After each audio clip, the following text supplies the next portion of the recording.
d'État en 9 mois la semaine dernière, devra désigner un Premier ministre. Et la communauté internationale, la France en tête, réclame expressément que cela soit un civil. C'est donc Choguel Maïga, un vétéran de la politique malienne qui est pressenti. Et d'hier soir, il a tenté d'apaiser le climat en promettant en effet que le Mali respectera ses engagements internationaux. Entendez la mise en place d'élections en février 2022 et un retour des civils au pouvoir. Mais les sanctions compliquent la situation, a précisé le futur Premier ministre, faisant évidemment référence au coup de semonce de la France qui a annoncé suspendre ses opérations communes avec l'armée malienne. Après 8 ans de coopération dans la lutte contre le djihadisme, la France qui pour l'instant n'a pas réagi à cette promesse de Bamako.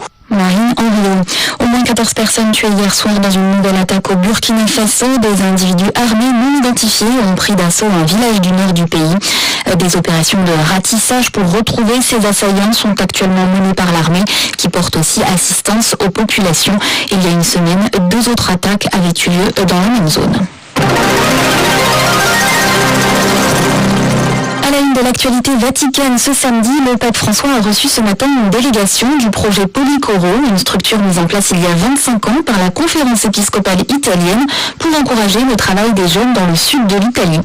L'occasion pour le Saint-Père de rappeler donc l'importance de la dignité du travail dans la lignée de la doctrine sociale de l'Église et des encycliques Laudato Si et Fratelli Tutti. Cyprien Viette.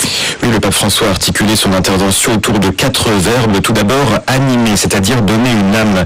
Le travail est une onction de dignité plus importante que l'argent ou les connaissances, et plutôt que de se plaindre du monde de travail, il vaut mieux faire preuve d'ingéniosité et de créativité pour construire une économie différente, orientée vers le partage, la fraternité, la gratuité, la durabilité. Deuxième verbe, habiter. Je vous exhorte à aimer les territoires dans lesquels Dieu vous a placés en évitant la tentation de fuir ailleurs. Certains jeunes gâchent leur vie dans le découragement, le désœuvrement, la peur de s'engager, mais c'est leur responsabilité de se battre contre les injustices, notamment vis-à-vis des femmes enceintes qui sont parfois méprisées par leurs patrons, avec cette pression sociale qui contribue à l'hiver démographique italien. Troisième verbe, se passionner. Qui s'est passionné pour tous ceux qu'il a rencontrés. Nous ne sommes pas créés pour faire carrière, mais pour grandir en communion avec le Créateur et avec les créatures, sans négliger l'intériorité. Enfin, le dernier verbe est accompagner. La crise actuelle est douloureuse, mais elle peut devenir un passage de croissance si l'on se relève ensemble, en s'engageant dans la vie, dans la famille, dans l'église, dans la société. Personne n'en sortira seul.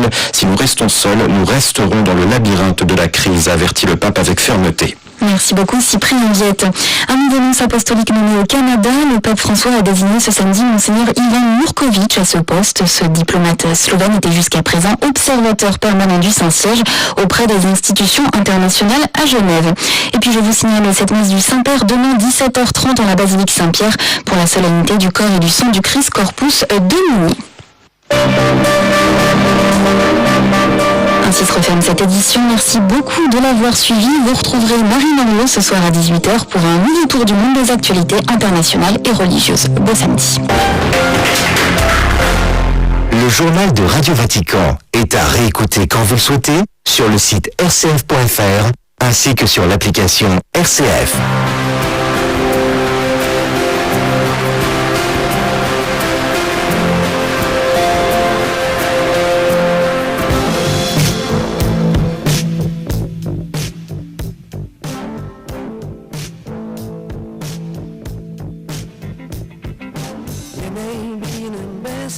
To England or France, you may like to gamble, you might like to dance, you may be the heavyweight champion of the world, you may be a socialite with a long string of pearls, but you're gonna have to serve somebody.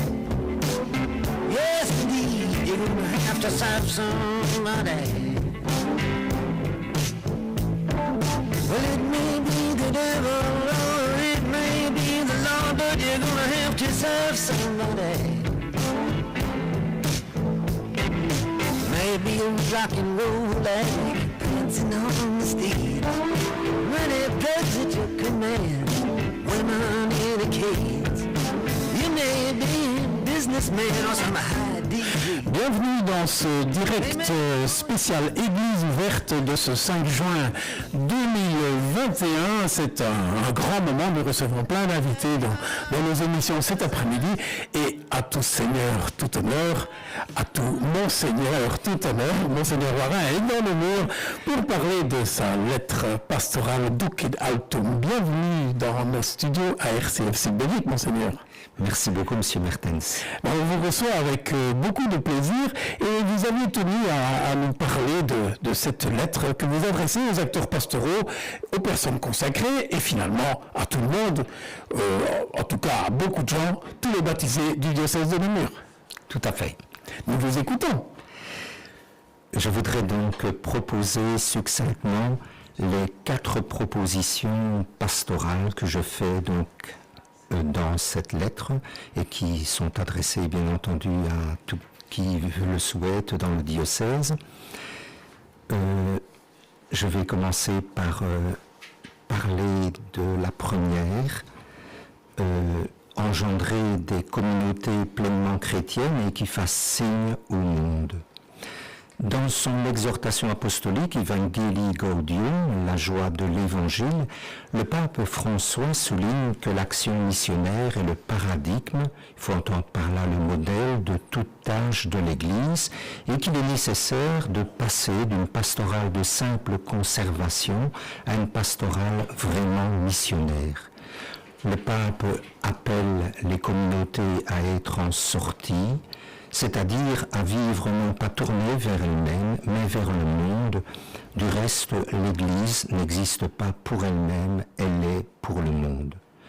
Nous, chrétiens, devons donc dire ce qui nous habite, rendre compte de l'espérance qui est en nous, mais comme l'apôtre Pierre le précise dans sa première lettre, avec douceur et respect, sans imposer, comme le Seigneur Jésus qui disait « si tu veux ». Nous chrétiens devons être des proposants de la foi, comme Bernadette qui témoigne qu'à la grotte de Massabielle, le ciel avait touché la terre, disait au curé de Lourdes « je suis chargé de vous le dire, pas de vous le faire croire ». Il nous faut, nous chrétiens, oser la visibilité, mais sans arrogance. Sans arrogance, j'insiste, parce que la voie du Seigneur Jésus a été celle de l'humilité. Pour visiter la terre, Dieu a pris l'habit du mendiant, du pauvre qu'on peut repousser. N'est-il pas symptomatique que les parents du petit, qui avaient cherché à ce qu'il soit reçu, ne trouvèrent cette nuit-là que des portes closes, pas de place pour lui dans la salle d'hôtes? Et tout dans la vie de Jésus est humilité, de A à Z, de la crèche à la croix. Il ne faudrait pas que nos croix en bois poli, en argent ou en or, fassent oublier tout le rugueux de la croix du Christ. Nu, il l'a été sur l'instrument de supplice le plus cruel, le plus infamant, le plus humiliant. Dans sa vigoureuse méditation sur l'Église, le cardinal Henri de Lubac écrit « Lorsque l'Église est humble dans ses enfants, elle est plus attirante que lorsque domine en eux le souci trop humain de la respectabilité. » Nous devons donc nous garder de toute arrogance, mais tout de même oser la visibilité. Oser la visibilité, j'insiste, parce que nous sommes dépositaires pour le monde d'un trésor. Parfois, dit le bon pape François dans la joie de l'Évangile, nous perdons l'enthousiasme pour la mission en oubliant que l'Évangile répond aux nécessités les plus profondes des personnes. Et un peu plus loin, il s'exclame « l'Évangile, le plus beau message qui existe en ce monde ». Dans la même exhortation, le pape dit aussi « l'Église n'évangélise pas si elle ne se laisse pas continuellement évangéliser. Il est indispensable que la parole de Dieu devienne toujours plus le cœur de toute activité ecclésiale. » Fin de citation. Comment l'Église pourrait-elle être évangélisatrice si elle ne commence pas par s'évangéliser elle-même dans une société où la foi ne va plus de soi?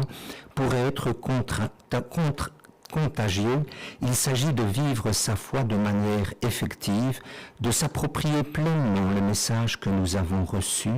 Il faut que l'amour du Christ devienne une passion qui soulève tout l'être.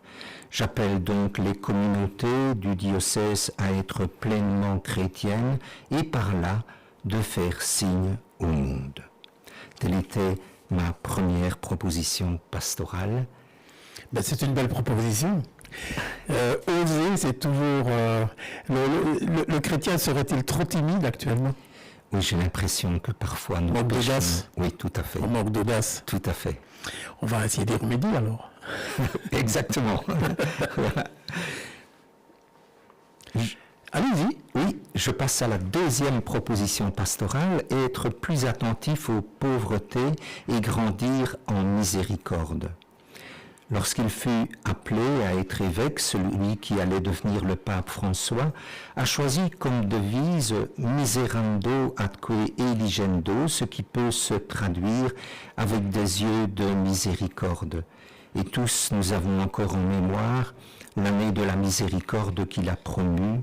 Notre bon pape aime inviter à un supplément de miséricorde. Être miséricordieux, c'est comme le mot l'indique, avoir la misère de l'autre dans son cœur, être sensible à la misère d'autrui. Un enfant disait joliment, la miséricorde, c'est une corde lancée à la misère. Être miséricordieux, c'est être compatissant envers celui ou celle qui vit une situation difficile. Un Belge sur 6 vit sous le seuil de la pauvreté, soit 1 865 000 habitants, soit l'équivalent de plusieurs provinces entières. La population cumulée de la province de Namur et de celle du Luxembourg ne fait pas 800 000 habitants.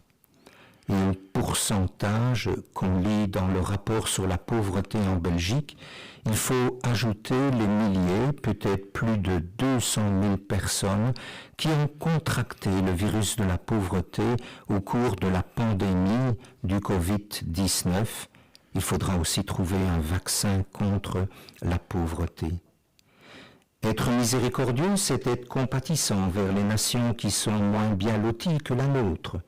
Les chiffres sont là. Si on devait assurer à tous une consommation semblable à celle de la Belgique, il faudrait 4,3 planètes. Dans l'évangile de Luc, au chapitre 6, versets 36 et 37, Jésus dit « Soyez miséricordieux comme votre Père est miséricordieux. Ne vous posez pas en juge et vous ne serez pas jugés.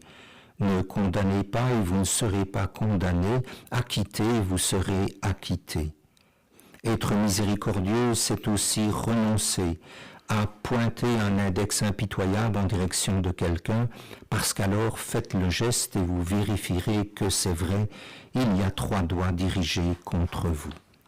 Être miséricordieux, c'est comme le Christ, voir dans l'homme pécheur un malheureux à aimer davantage. C'est comme le Christ croire inlassablement qu'un plus est possible en l'autre et aussi en nous. Le fautif n'est pas sa faute, le pécheur n'est pas son péché. Et si nous réapprenions à ne pas nous appesantir sur la faute de l'autre et à garder en mémoire plutôt ce qu'il a fait de bien. Là aussi, il y a de quoi méditer. Dans les temps qui courent, on parle beaucoup de complotisme, on parle beaucoup finalement de bouc émissaire. Ça doit toujours être la faute de quelqu'un, comme si le pauvre, c'était de sa faute qu'il est pauvre. C'est toute une situation très complexe. Oui. Et notre Église diocésaine est plurielle, dites-vous. Elle doit permettre à chacun de déployer sa vocation spécifique. Oui, tout à fait. C'est ma 3e proposition pastorale. Dans l'Église, il y a des familles où l'on apprend à aimer comme le Seigneur aime, gratuitement et non en échange. Des familles où l'on pratique la miséricorde. Des familles où l'on pardonne jusqu'à 70 fois 7 fois. Et des familles attentives aux défavorisés et aux migrants. Dans l'Église, il y a des familles où l'on s'efforce de vivre pleinement l'Évangile. Elles sont des églises à la maison, des églises domestiques. Quelle chance pour nous! Dans l'Église, beaucoup de baptisés, en raison de leur vocation baptismale, se sentent aujourd'hui plus solidaires, plus partie prenante de la vie ecclésiale. Chacun comprend mieux qu'il a un rôle à jouer pour le bien du corps entier et pour porter la bonne nouvelle à d'autres. Quelle chance pour nous! Dans l'Église, il y a des fidèles laïcs investis d'un ministère, munis d'une lettre de mission ou encore d'un visa pour l'enseignement de la religion. Tel assistant paroissial vit sa mission aux côtés du curé de son unité pastorale. Telle animatrice pastorale avec une équipe propose un temps de prière au crématorium de Ciney ou de Longlier pour le réconfort des familles éprouvées. Tel maîtresse spéciale de religion, tel professeur de religion, en donnant son cours, s'efforce de donner le meilleur de l'Évangile. Quelle chance pour nous! Dans l'Église, il y a des moines et des moniales, des religieux et des religieuses, des consacrés et des consacrées, qui chantent que Dieu vaut la peine qu'on lui consacre tout, et aussi que celui qui doit donner beaucoup d'eau doit s'attarder plus longuement à la source. Ces dernières années ont fleuri des communautés nouvelles, la fraternité de Tibériade et tant d'autres. Quelle chance pour nous! Dans l'Église, il y a aussi des diacres permanents. Le diacre représente sacramentellement le Christ serviteur. Certes, il n'a pas le monopole du service et du cœur. Tous les baptisés sont appelés à servir et incontestablement le service du frère doit animer tout ministère pastoral. Mais le diacre rappelle à toute l'Église qu'elle doit être en tenue de service. Quelle chance pour nous! Dans l'Église, il y a des prêtres. Ils président à la vie des communautés locales ainsi qu'à leur rassemblement. Ils sont les responsables ultimes. Mais s'ils sont responsables du tout, de l'ensemble, ils ne sont pas responsables de tout. Prêtres, ils doivent l'être, oui, mais avec d'autres. Quelle chance pour nous! Dans l'Église, il y a des jeunes à la croisée des chemins qui, avec générosité devant Dieu, s'interrogent sur le chemin emprunté. Quelle chance pour nous! Bref, plus que par le passé, les prêtres sont prêtres, mais avec d'autres. N'est-ce pas plus juste ainsi? N'est-ce pas un gain? Dans l'évangile de Luc, l'envoi des 12 est doublé d'un envoi des 72 en mission. Ce n'est pas Vatican II qui a inventé l'apostolat des laïcs.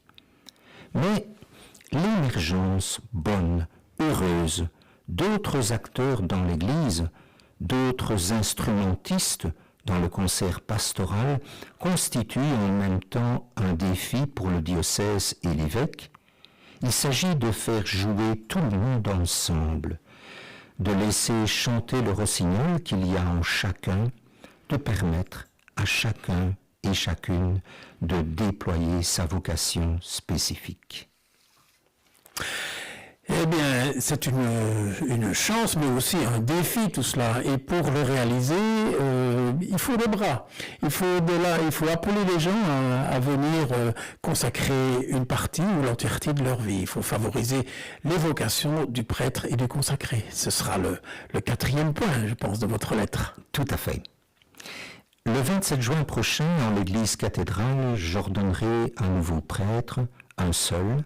Certains disent: n'y aurait-il pas plus de candidats si l'on renonçait à l'obligation du célibat?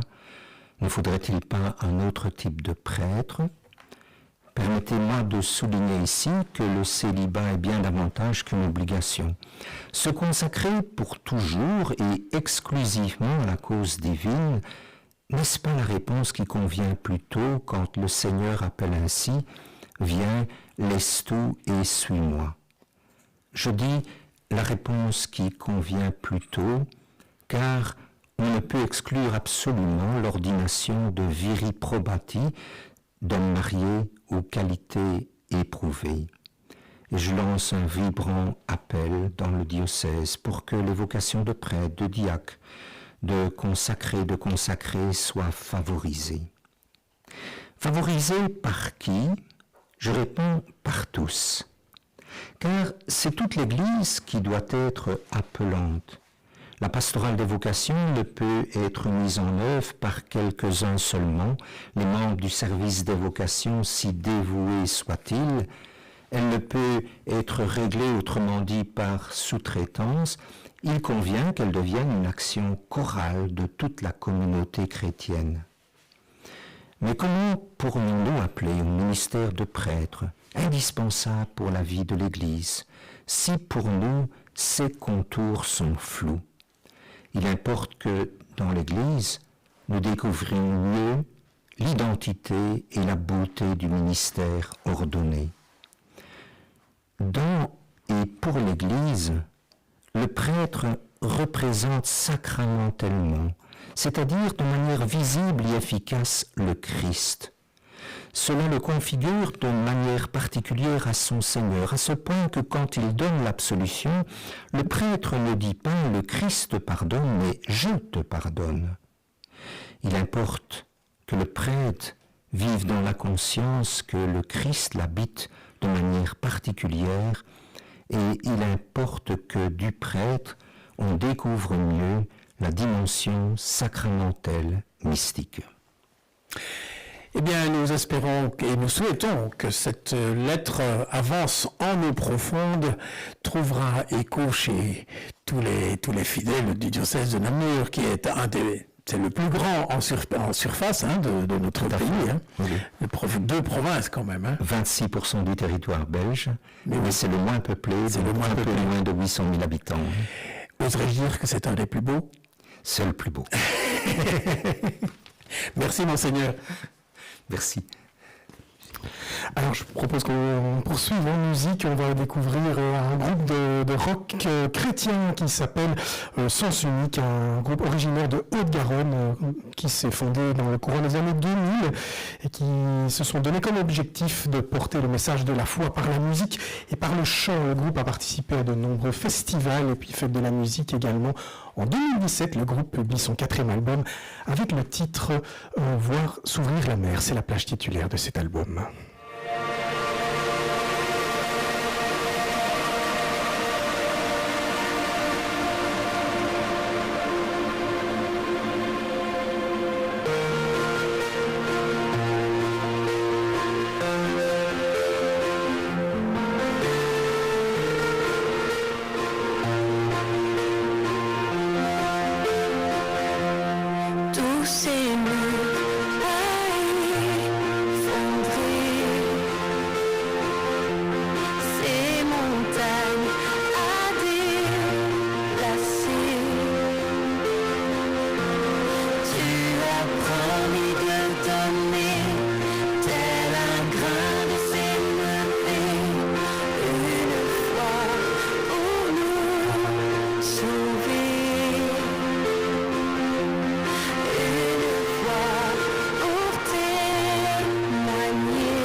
Sens unique, voir s'ouvrir la mer, c'est exactement ce que Moïse a fait. Nous recevons à notre micro notre invité suivant, qui est Christophe Renders et qui s'occupe de la pastorale des migrants et non pas d'entraide des fraternités, comme ça a été annoncé par erreur.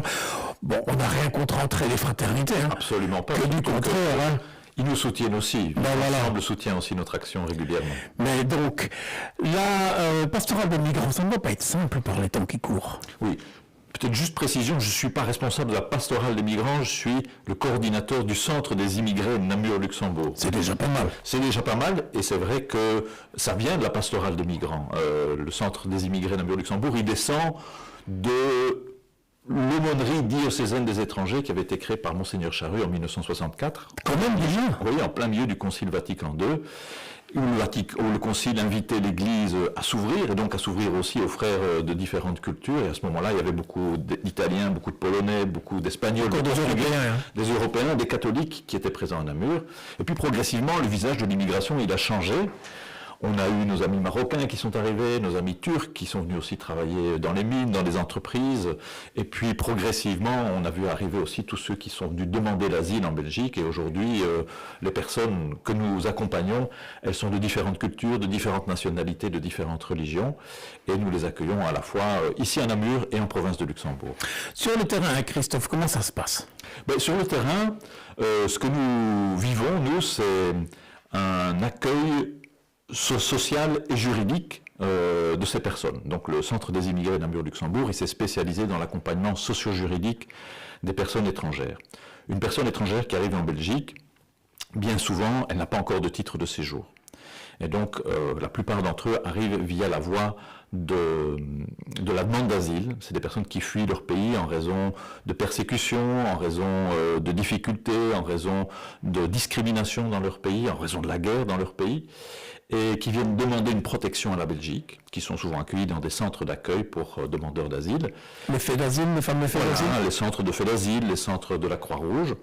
Et notre service, il se spécialise dans l'accompagnement de ces personnes, à la fois dans la procédure d'asile, mais après dans toute une série d'autres dimensions, parce que certains sont reconnus, et alors ils vont parfois vouloir faire venir leur famille, c'est ce qu'on appelle le regroupement familial, et on a énormément de personnes qui viennent nous solliciter un accompagnement pour les aider dans des démarches qui sont très complexes, et qui ont été encore rendues plus complexes avec la crise sanitaire, et avec la fermeture des ambassades, avec les frontières fermées, etc. Donc on essaye de constituer le dossier avec eux pour l'introduire auprès de l'ambassade où se trouve leur famille pour que ces personnes puissent les rejoindre. Mais c'est une procédure qui dure parfois de longs mois, voire plusieurs années avant que la famille puisse vraiment les rejoindre. Et puis on a des personnes aussi qui malheureusement n'ont pas obtenu un statut de séjour et qui se retrouvent en séjour irrégulier, on pourrait dire. C'est les personnes qu'on appelle souvent les personnes sans papier. Dont on entend régulièrement parler dans l'actualité. Il y en a probablement qui occupent plusieurs lieux, dont l'église du Béguinage à Bruxelles, dont une centaine qui sont en grève de la faim depuis bientôt 15 jours aussi. Ces personnes, on estime qu'elles sont pratiquement 150 000 en Belgique, qui vivent parfois depuis 20 ans en Belgique et qui sont toujours sans droit de séjour, et donc on demande à ce que leur situation puisse être prise. Ils sont clandestins alors? Ils sont clandestins, si vous voulez, enfin clandestins en même temps. Il y a beaucoup de ces personnes qui vivent au milieu de nous, qui vivent dans nos quartiers, dont les enfants vont à l'école. Ils passent sous les radars. Ils passent sous les radars, ou en tout cas ils ne sont pas reconnus, ils n'ont pas d'existence légale reconnue en Belgique, et donc ils passent à côté de tout le système. Ils ont droit à rien en fait. Ils ont droit juste à ce qu'on appelle l'aide médicale urgente. Donc l'aide médicale urgente, c'est pas simplement quand vous devez être conduit aux urgences, mais si vous êtes malade et si vous devez être soigné, recevoir des médicaments, des antibiotiques ou des choses de ce type-là, ils peuvent s'adresser au CPS de la commune sur le lieu duquel ils résident, inofficiellement, puisque par définition ils ne sont pas domiciliés, et ils vont pouvoir obtenir un remboursement soit de la consultation médicale, soit des médicaments, et donc nous les accompagnons aussi dans ce genre de démarche. Mais sinon, effectivement, pour le reste, les personnes sans papier n'ont droit ni aux revenus d'intégration sociale, ni au chômage, ni à la sécurité sociale, donc ils sont vraiment dépourvus de toute protection sociale. Et beaucoup vivent aussi et sont employés, malgré tout aussi dans le système, parce qu'il y a toute une économie parallèle aussi qui existe. Et ces personnes participent à la vie sociale, participent à la vie économique, mais ils ne sont pas reconnus en Belgique. Vous avez un territoire immense à couvrir. On en parlait tout à l'heure avec Monseigneur Warin. Le diocèse de Namur est un diocèse énorme. Hein, ça part de Aiguezé jusqu'à Virton. Vous êtes combien sur le terrain? Alors aujourd'hui, notre équipe, c'est 12 personnes, réparties entre une équipe d'assistants sociaux, avec une juriste aussi, et nous avons, ça j'en ai pas encore parlé, mais nous avons aussi un service exclusivement actif en province de Luxembourg d'accompagnement psychologique, avec 3 psychologues qui sont présents. Et donc, nous sommes présents ici à Namur, c'est notre antenne, je dirais, où il y a le plus de monde qui travaille. Mais nous sommes présents aussi en province de Luxembourg, à Libramont, qui est notre siège social, à Arlon, à Marche-en-Famenne et depuis 2 ans aussi à Vielsalm. Donc en province de Luxembourg, on a justement, en raison de l'étendue du territoire, essayé de nous rendre le plus proche possible aussi des personnes en ayant 4 antennes décentralisées sur lesquelles travaille à la fois un psychologue et un assistant social à chaque fois. Eh bien, après Bob Dylan, on continue cette conversation. Merci. Absolument, donc on va écouter Bob Dylan parce que oui, Bob Dylan s'est converti au christianisme à la fin des années 70. Et il faut savoir qu'entre 79 et 84, il a sorti des albums dont le message est expressément chrétien. Il exprime sa foi personnelle ou bien alors il souligne l'importance des enseignements et de la philosophie chrétienne. On l'écoute ici avec un titre extrait d'un album magnifique qui s'appelle toujours d'ailleurs Slow Train Coming, un disque sur lequel on retrouvait Mark Knopfler à la guitare d'ailleurs, avec le titre Gotta Save Somebody.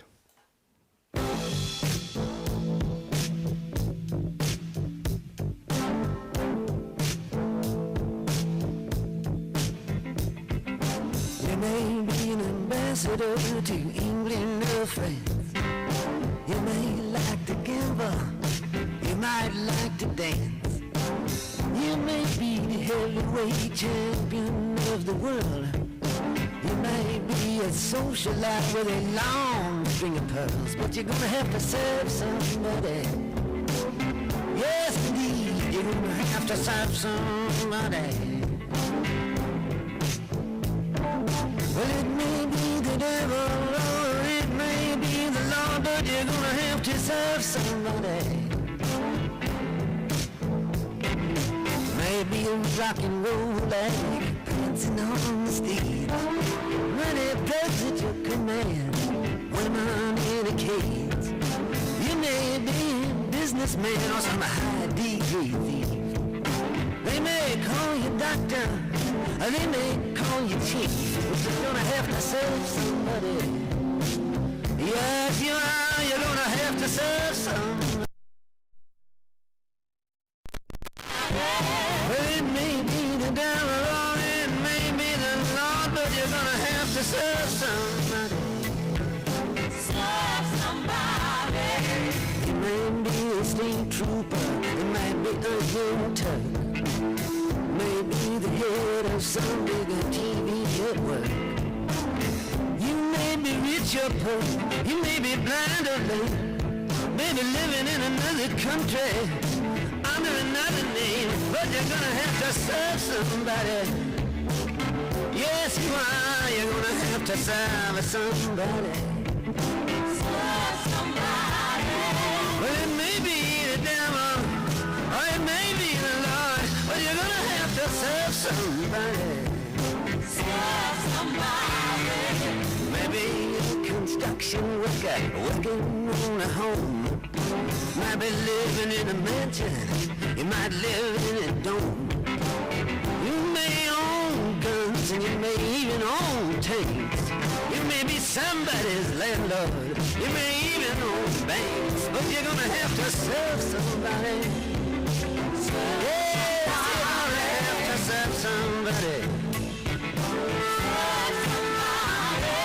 Well, it may be the devil and it may be the Lord, but you're gonna have to serve somebody. Serve somebody. Maybe a preacher, spiritual pride. Maybe a city councilman taking bribes on the side. Maybe working in a barber shop, you may know how to cut hair. You may be somebody's mistress, maybe somebody's heir, but you're gonna have to serve somebody. Yes, you're gonna to serve somebody. Well, it may be the devil, or it may be the Lord, but you're gonna have to serve somebody. Might like to wear cotton, might like to wear silk, might like to drink whiskey, might like to drink milk, might like to eat caviar, you might like to eat bread, maybe sleeping on the floor, sleeping in a king-size bed, but you're gonna have to serve somebody. Have to serve somebody. Serve somebody. Well, it may be the devil, or it may be the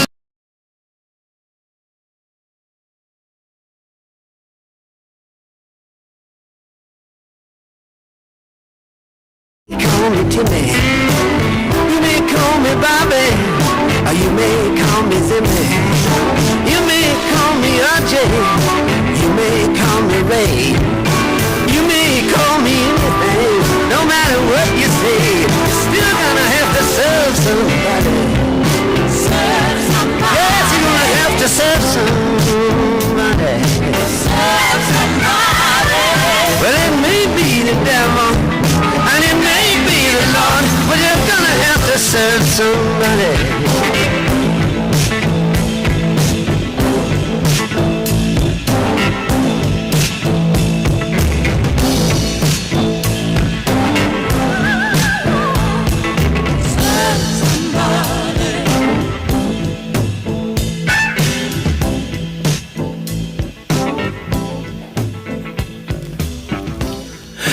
Christophe, nous parlons de l'Église et des migrants. Ben justement, l'Église, quelle est sa position face aux migrants? L'Église, je ne sais pas, peut-être l'Église, c'est nous qui formons toute l'Église, mais en tout cas le pape François, qui aujourd'hui a la charge de guider l'Église sur les chemins de ce monde, ben, il aime bien les migrants. La première visite qu'il a faite de son pontificat, c'était à l'île de Lampedusa. La première fois qu'il est sorti du Vatican, c'est pour aller voir les migrants qui accostent sur les rives de l'Europe, au sud de la Sicile, dans la petite île de Lampedusa. Et il en a été... ce sont des personnes qui reviennent régulièrement dans ses discours. Je vous conseille ce petit livre, Fratelli Tutti, tous frères, que le pape a écrit au mois d'octobre, enfin qui était publié au mois d'octobre l'année dernière, en la fête de Saint-François. Et la figure du frère, j'ai l'impression que l'image presque par excellence du frère, c'est l'image de l'étranger. Est-ce que j'oserais dire que notre bon pape d'origine italienne connaît très bien le problème du migrant, vu qu'il l'a vécu dans sa chair, et maintenant il est argentin à Rome, il est de nouveau migrant.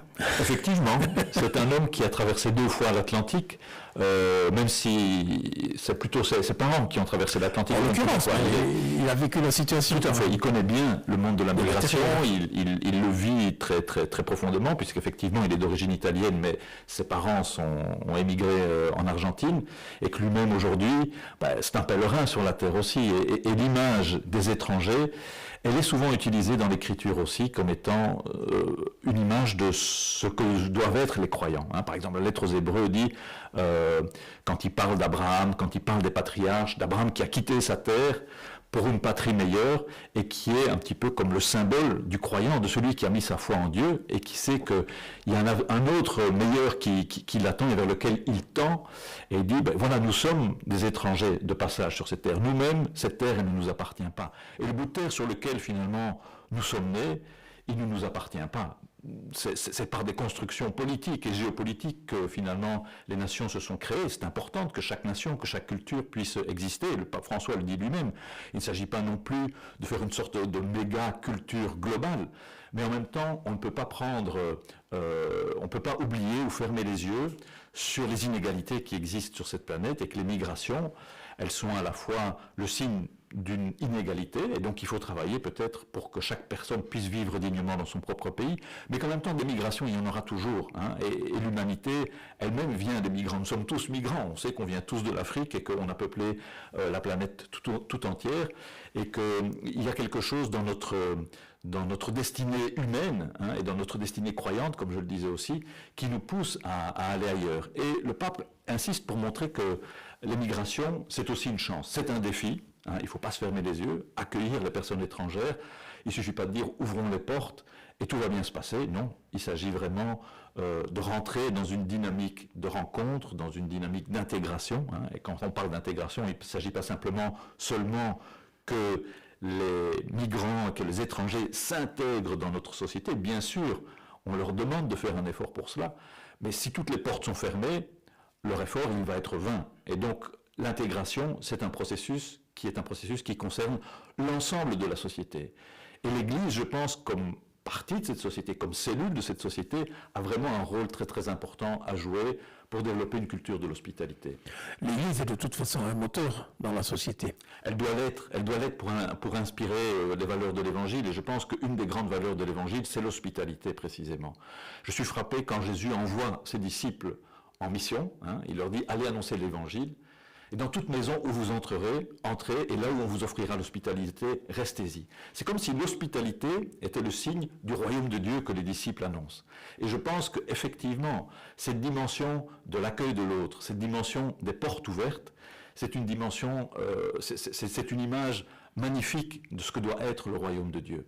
Et on a insufflé cette dimension de l'hospitalité qui malheureusement est une vertu qui se perd dans nos sociétés. On a tendance à se replier les uns sur les autres. Et dans ce livre, Fratelli Tutti, le pape François a des paroles très fermes en disant on ne peut pas accepter que des chrétiens rejettent leurs frères étrangers au motif de convictions politiques ou au motif de convictions qui sont étrangères à l'Évangile. L'Évangile doit être au-dessus de tout, et l'Évangile nous dit « J'étais un étranger et vous m'avez accueilli ». Et donc, cette dimension de l'hospitalité, je pense que nous avons à la vivre, nous avons à l'intégrer, à la développer. Et peut-être si je peux parler, cette semaine, j'ai reçu un mail d'une de mes collègues de Caritas International, donc je ne prêche pas pour ma chapelle ici, et qui ont un beau projet qui s'appelle Parrainage de la communauté.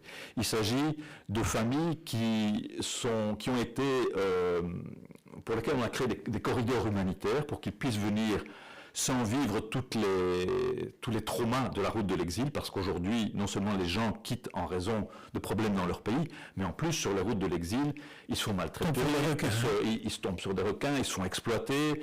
Même, je dirais, nos autorités en mer, par exemple dans la mer Méditerranée, parfois on participe à des opérations de pushback, de repousser les gens vers les côtes, comme un pays comme la Libye, par exemple, où les gens sont très maltraités. Eh bien ici, Caritas International, pour éviter que ces personnes vivent ce trauma de la route de l'exil, va dans les camps de réfugiés pour permettre à des familles qui sont particulièrement vulnérables de pouvoir venir s'installer directement. Mais ces familles ont besoin d'un accueil, ont besoin d'être accompagnées. Quand on débarque dans une culture étrangère, c'est très important de trouver des appuis, pas simplement des institutions, mais trouver des amis véritablement. Le pape François, de nouveau, dans cette lettre magnifique, Tous frères, il parle de l'amitié sociale, de pouvoir se baser sur un amour qui s'élargit de plus en plus au-delà des limites de nos familles, et pour s'élargir à l'humanité tout entière. Eh bien, ça se traduit concrètement de temps en temps. Lorsqu'un étranger arrive, c'est très important qu'une communauté puisse être là pour les accueillir. Je trouverais que ce serait très intéressant que des communautés dans le diocèse de Namur puissent participer à ce parrainage de communautés. Et donc, voilà, je pense que si des communautés sont intéressées, si des personnes sont intéressées à se constituer en petits groupes pour pouvoir accueillir des familles de ce type-là, c'est une aventure à mon avis passionnante et magnifique, qu'ils n'hésitent pas à aller surfer sur Internet et chercher Caritas International, parrainage de la communauté. À mon avis, vous allez trouver sur les bons sites, ou bien vous pouvez nous appeler au Centre des immigrés au Luxembourg ou nous contacter, et on donnera certainement l'information utile. Et si on a une connaissance linguistique, par exemple, on peut aussi donner un coup de main. Tout à fait, effectivement. On a besoin aussi d'interprètes, même si nous travaillons avec des services d'interprétariat social, mais je pense que pour accueillir aussi les personnes, le fait qu'elles puissent exprimer dans une langue dans laquelle elles sont plus à l'aise, c'est vraiment important, c'est vraiment très important. Je rappelle que vous êtes coordinateur au CINL, c'est-à-dire le Centre des immigrés Namur-Luxembourg. On peut vous contacter si on a un coup de main à offrir, une présence, une aide factuelle ou autre, on vous contacte. On peut nous contacter. Le plus simple, c'est peut-être de nous appeler à notre numéro de téléphone de l'antenne de Namur, au 081 22 42 86. On peut aussi nous contacter par mail avec l'adresse namur@cinl.be ou bien vous pouvez surfer aussi sur notre site internet www.cinl.be. Merci Christophe Renders. Merci. Et bien voilà, tout est dit. Donc je vous propose de faire une petite pause musicale avec Daran, Jean-Jacques Daran, une chanson bien à propos justement, puisqu'elle parle des gens du voyage. Lui-même est français exilé au Canada. Un album sorti en 2014 qui s'appelle Le Monde Perdu, tout en guitare-voix, donc beaucoup de sensibilité. Jean-Jacques Daran avec Chant du voyage. Merci.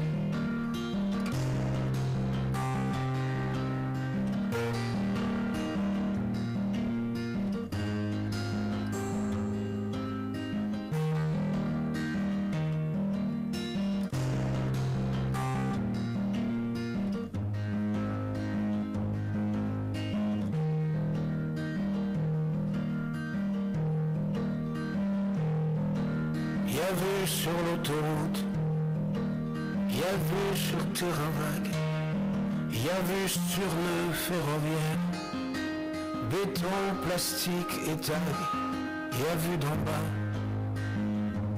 sous ventre plat, des avions planétaires.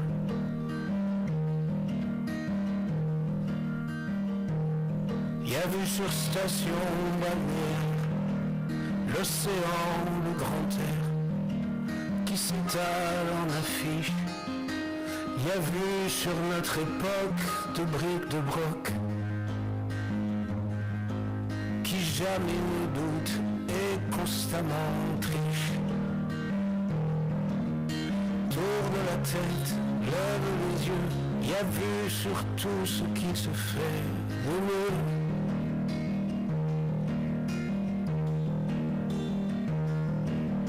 Gens du voyage, nous parle du voyage, nous on parle du voyage.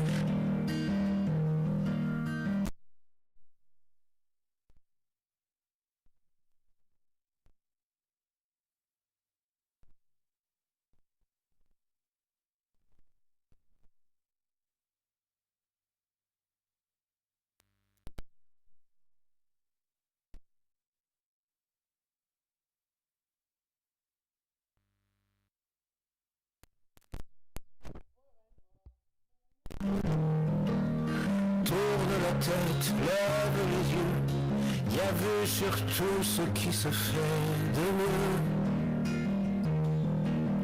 Gens du voyage, nous on n'est pas du voyage. D'ailleurs sommes-nous vraiment des gens du voyage, dans ce comique embouteillage.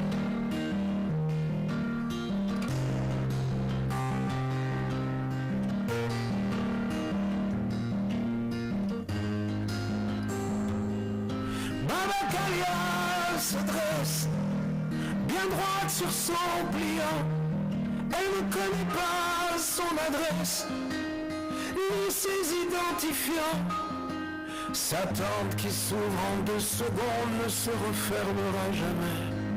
Elle voit passer, presser le monde. Elle rêve trop des atterrages quand il passait dans les villages, au milieu des nuées d'enfants. Les roulottes bariolées, les chevaux pis multicolores, grands, fiers et forts, elle rêve au temps de sa mère, où la pauvreté n'était pas la misère.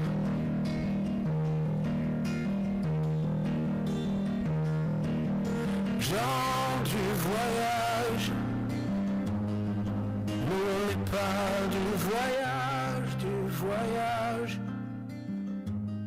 D'ailleurs on n'est même pas des gens du voyage, dans cet absurde embouteillage.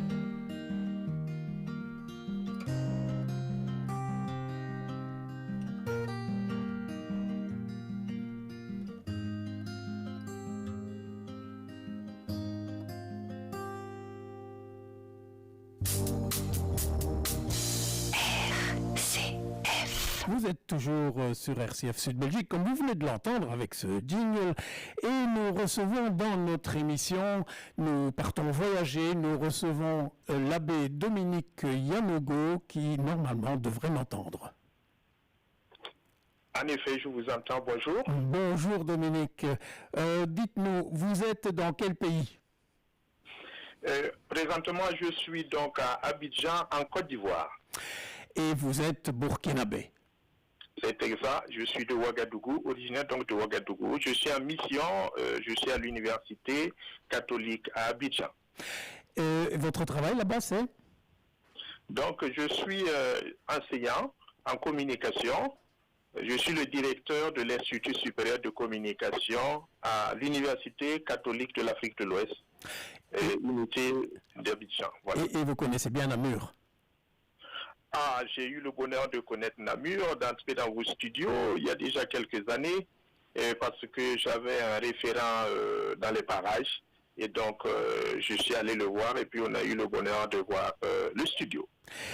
Mais si je vous appelle aujourd'hui, c'est pas pour évoquer des souvenirs, même si ça fait énormément plaisir, mais c'est aussi pour essayer de voir un petit peu plus clair dans la situation dans laquelle vivent les pays du Sahel, les pays de l'Afrique de l'Ouest, avec toute cette pression qui vient du Nord. Je veux parler de tous ces attentats qui sont dramatiques. C'est ça. Et dites-nous, comment les gens, comment les chrétiens en particulier vivent-ils cela ? Je dirais que, bon, ici, ce n'est pas en termes vraiment de chrétiens ou de pas chrétiens, mais c'est l'aspect humain, l'aspect social, à la limite même un aspect purement culturel qui fait souffrir. Parce que la violence est nue, on la constate dans les réseaux sociaux, à la télé, dans la presse écrite. Et bien, il y a des parties du Sahel où on ne vit pas ces événements. Mais alors donc, quand on en entend parler, on est vraiment ébranlé, on ne comprend pas. C'est incroyable, c'est impensable, surtout pour une zone où on est très ouvert, on est très hospitalier, où la diversité est acceptée. C'est quelque chose de violent à plusieurs niveaux. On est perdu, on ne comprend pas. Moi, le Burkina que je connais, c'est un Burkina accueillant, c'est un Burkina ouvert, où dans une même famille, on trouve des chrétiens, des animistes, des musulmans. Tout à fait. Et personnellement, dans ma famille, il y a aussi bien des pasteurs protestants que de prêtres, des sœurs catholiques, et puis aussi j'ai des tontons musulmans avec leurs enfants.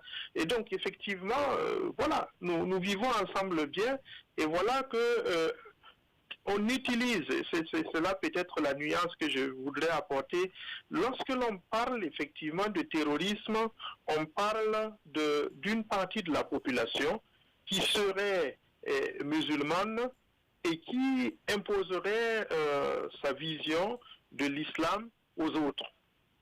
C'est un peu plus compliqué que cela, et parce que au début on pensait qu'il s'agissait de personnes extérieures. Et donc, il s'agirait donc des gens qui ont quitté la Libye ou d'autres parties du monde comme l'Afghanistan, et puis qui seraient en train de s'installer. Et au fur et à mesure que l'on essaie de comprendre le problème, on se rend compte qu'il y a nos propres frères qui sont embrigadés dans ces actions, dans ce processus, puisqu'il arrive que l'armée, justement, arrête des gens ou, hélas, tue des gens et récupère leurs papiers. Les informations montrent que ce sont des gens, des jeunes d'ici, qui de plus en plus sont influencés et intégrés dans un processus de violence et d'occupation géographique de nos territoires. Actuellement, nous avons pratiquement un tiers du Burkina Faso qui est dans le désordre. Et c'est effrayant. Donc on dépasse l'aspect islamique, l'aspect religieux, et on se pose la question, mais qu'est-ce qu'il y a derrière, vraiment? Oui, c'est un problème très complexe. Moi je pense, enfin ça n'engage que moi, mais que c'est aussi lié au problème de la pauvreté. Oui, alors on peut dire cela, mais quand vous voyez des troupes je sais pas moi, de plusieurs dizaines de motos armées et puis des gens qui ont les moyens, beaucoup plus parfois que nos armées régulières. On se dit que, voilà, c'est vrai, ceux qui entrent dans ce processus, les jeunes qui y vont facilement, se trouvent un avenir, un terrain d'action, de vie, et peut-être des ressources ou des promesses. Mais ceux qui manœuvrent, ceux qui sont à la tête, sont certainement des gens qui ont des moyens, qui sont riches. Vous voyez, c'est ça qui est difficile à cerner. Qui est derrière tout cela? Ce sont des prises de pouvoir, en fait. Voilà, c'est un peu ça. Mais c'est comme vous le dites, c'est un phénomène complexe. Parce que traditionnellement, vous aviez entre le Sahel et puis le Sahara et les zones côtières, vous aviez donc ce mouvement continu des migrants. Tiens, votre chanson faisait cas tout à l'heure de cela. Et c'était naturellement et culturellement existant, c'était admis. Les Touaregs, il y avait des caravanes qui servaient et desservaient du nord au sud les produits et voilà. Et c'est depuis l'indépendance où il y a des frontières, ces habitudes traditionnelles n'existent plus. Alors aujourd'hui, on les qualifie par exemple de trafiquants, voyez, et alors que c'est peut-être un comportement culturel qui a été obligé de muer, de changer.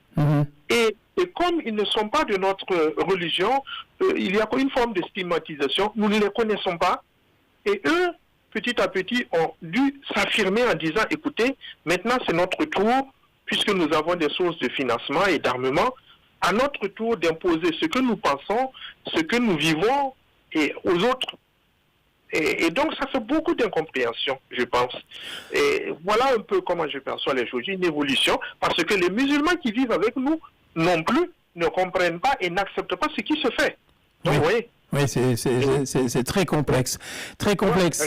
Récemment, à l'archevêché de Ouagadougou, vous avez eu les imams de Ouagadougou, les chefs traditionnels, qui ont rompu le carême à l'archevêché.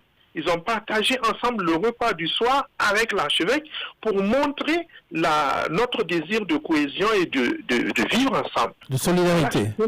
De solidarité, oui. Oui, j'allais justement dire quelle est la position de l'archevêque. Est-ce qu'il intervient sur les médias, par exemple, pour parler de ce problème? Oui, non seulement il intervient, mais nous avons des structures de dialogue interreligieux. Et au niveau du gouvernement du Burkina Faso, par exemple, le ministre chargé de la solidarité et le ministre chargé de la sécurité sont fortement impliqués dans la recherche d'un rétablissement du vivre ensemble. Et donc, tout le monde est effectivement impliqué. Et voyez par exemple comment ces nouvelles façons de faire ne sont pas tout à fait acceptées. Et nous avons plus d'1 million de personnes qui ont quitté leur terroir et qui sont descendues vers le sud. Eh bien, ces personnes logent chez l'habitant. Et donc, on a créé des structures de suivi, de placement de ces personnes-là. Et quand ce sont des grands nombres, des grands chiffres, l'État alors organise des camps d'accueil, mais en accord avec les populations qui sont là. Et donc, vous voyez, c'est très complexe. Et l'évêque, comme d'autres structures, sont impliqués dans cet effort de recherche interreligieuse et puis d'action de solidarité commune. Eh bien, merci pour tous ces renseignements. J'ai quelqu'un avec moi qui voudrait vous dire 2 mots à Morée. Ah, ça c'est heureux. Isabre. Ah, Isabre Kibari. La Fibala.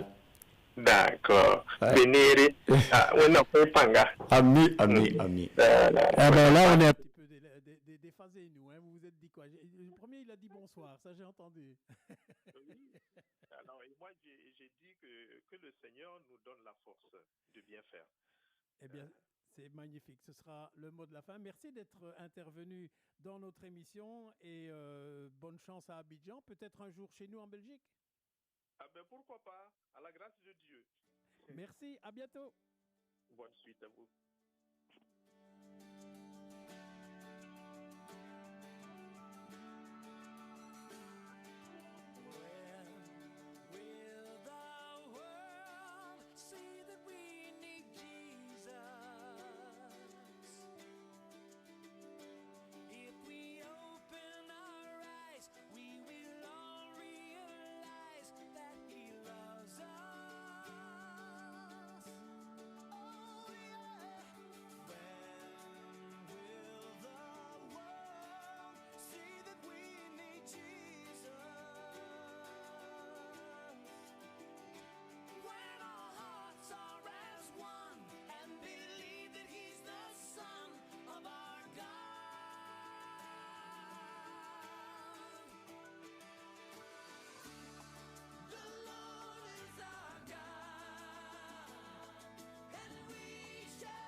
Et nous écoutions le groupe Petra, un groupe de rock chrétien formé en 1972 par 4 étudiants en théologie, Bob Hartman, Greg Hoog, Bill Glover et John de Groff. Le mot grec Petra signifie donc pierre, rock en anglais donc bien sûr.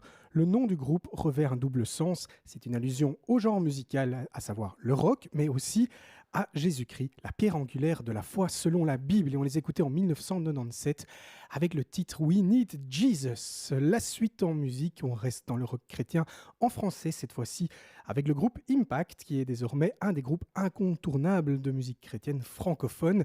Il est emmené par Sébastien Korn, Ben Luyten et Sandra Kouam. Impact est un collectif de musiciens, pasteurs, compositeurs et artistes d'art visuel qui mettent tout en œuvre pour voir la francophonie élever Jésus à travers les âges. Les voici en 2013 avec le titre « Jésus, je te suivrai ».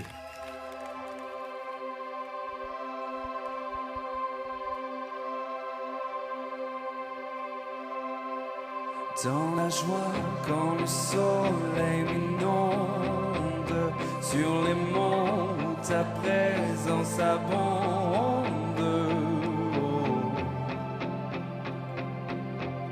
Jésus, je te suivrai. Dans la peine quand mon âme sombre, dans la vallée du deuil et de l'ombre.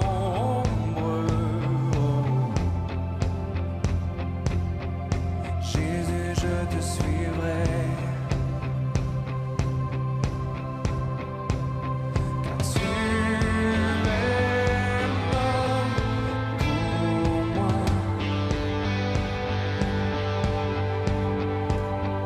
Je vivrai pour toi. Tu t'es offert sans rien garder. Tu as souffert pour me sauver.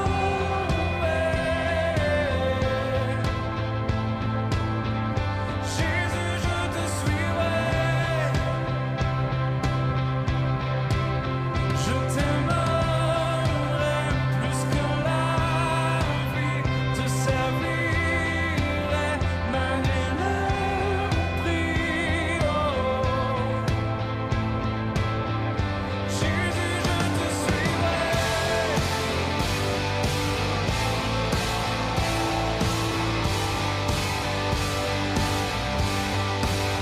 Confiant quand ma foi est profonde, dans le doute quand ma paix semble fondre. Jésus, je te suivrai. Car tu es mort pour moi.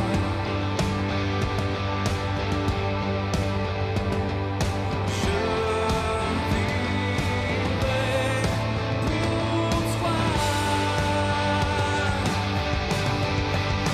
Tu t'es offert sans rien garder. Tu as souffert pour me sauver. Jésus, je te suivrai. Je t'aimerai plus que la vie. Te servirai malgré le prix. Oh. Jésus, je te suivrai.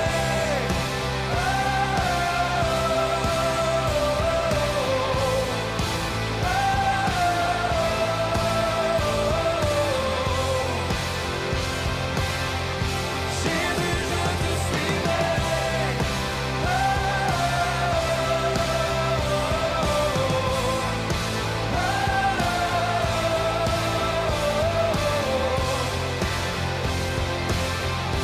Jésus, je te suivrai.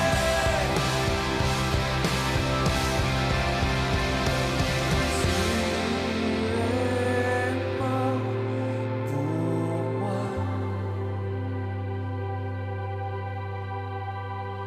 Je vis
Jésus, je te suivrai, c'était le groupe Impact. Et puis on va continuer en musique, toujours dans les années 2000, avec un groupe américain anglophone. Cette fois-ci, le groupe s'appelle Thursday, c'est-à-dire le troisième jour. Un groupe qui est actif entre 1991 et 2018, fondé à Atlanta aux États-Unis, donc en 91 par le chanteur Mac Powell et le guitariste Mark Lee après le lycée. Le nom du groupe signifie troisième jour en français et il fait référence bien sûr à la résurrection d'entre les morts de Jésus le troisième jour après sa crucifixion. En 2018, le groupe a donné sa tournée d'adieu. On les écoute en 2013 avec Cry Out to Jesus.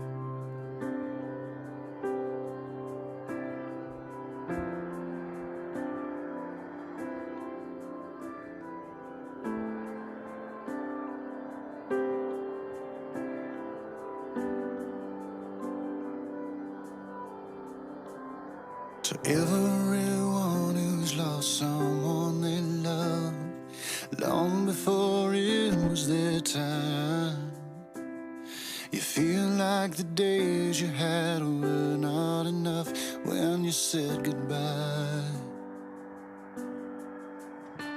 And to all of the people with burdens and pains keeping you back from your life, you believe that there's nothing and there is no one who can make it right.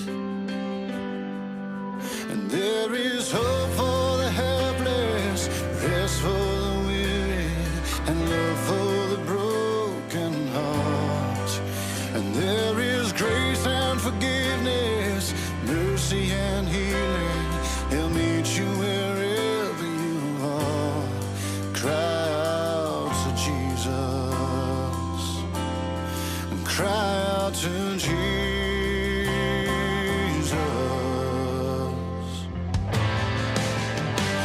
For the marriage that's struggling just to hang on, they've lost all of their faith and love, and they've done all they can to make it right again. Still it's not enough.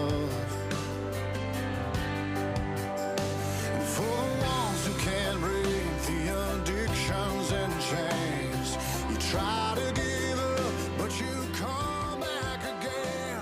Just remember that you're not alone in your shame and your suffering. There is hope for the helpless, rest for the weary, and love for the broken heart. There is grace and forgiveness, mercy and healing. He'll meet you wherever you are. Cry out to Jesus. When you're lonely and it feels like the whole world is falling on you, you just reach out, you just cry out to Jesus. Cry to Jesus.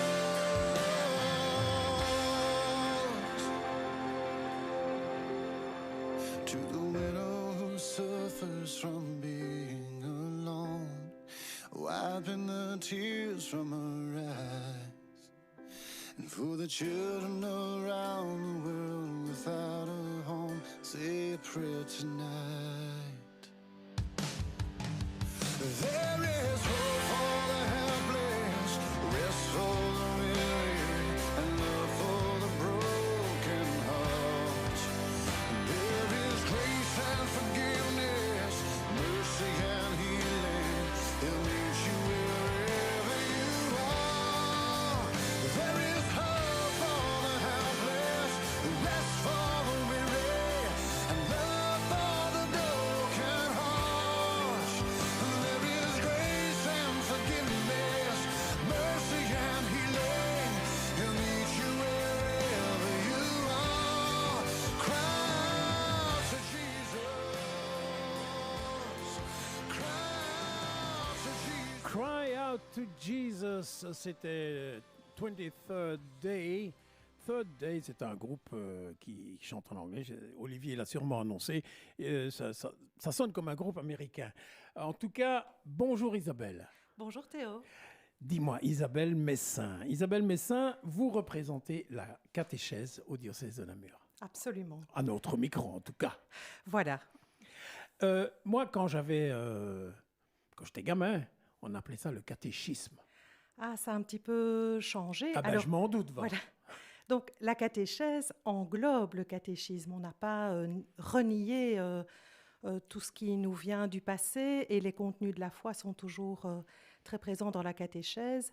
Mais il ne s'agit plus simplement d'éduquer la tête des enfants, des adultes, mais aussi leur apprendre à prier, à vivre en chrétien, à célébrer, à devenir missionnaire.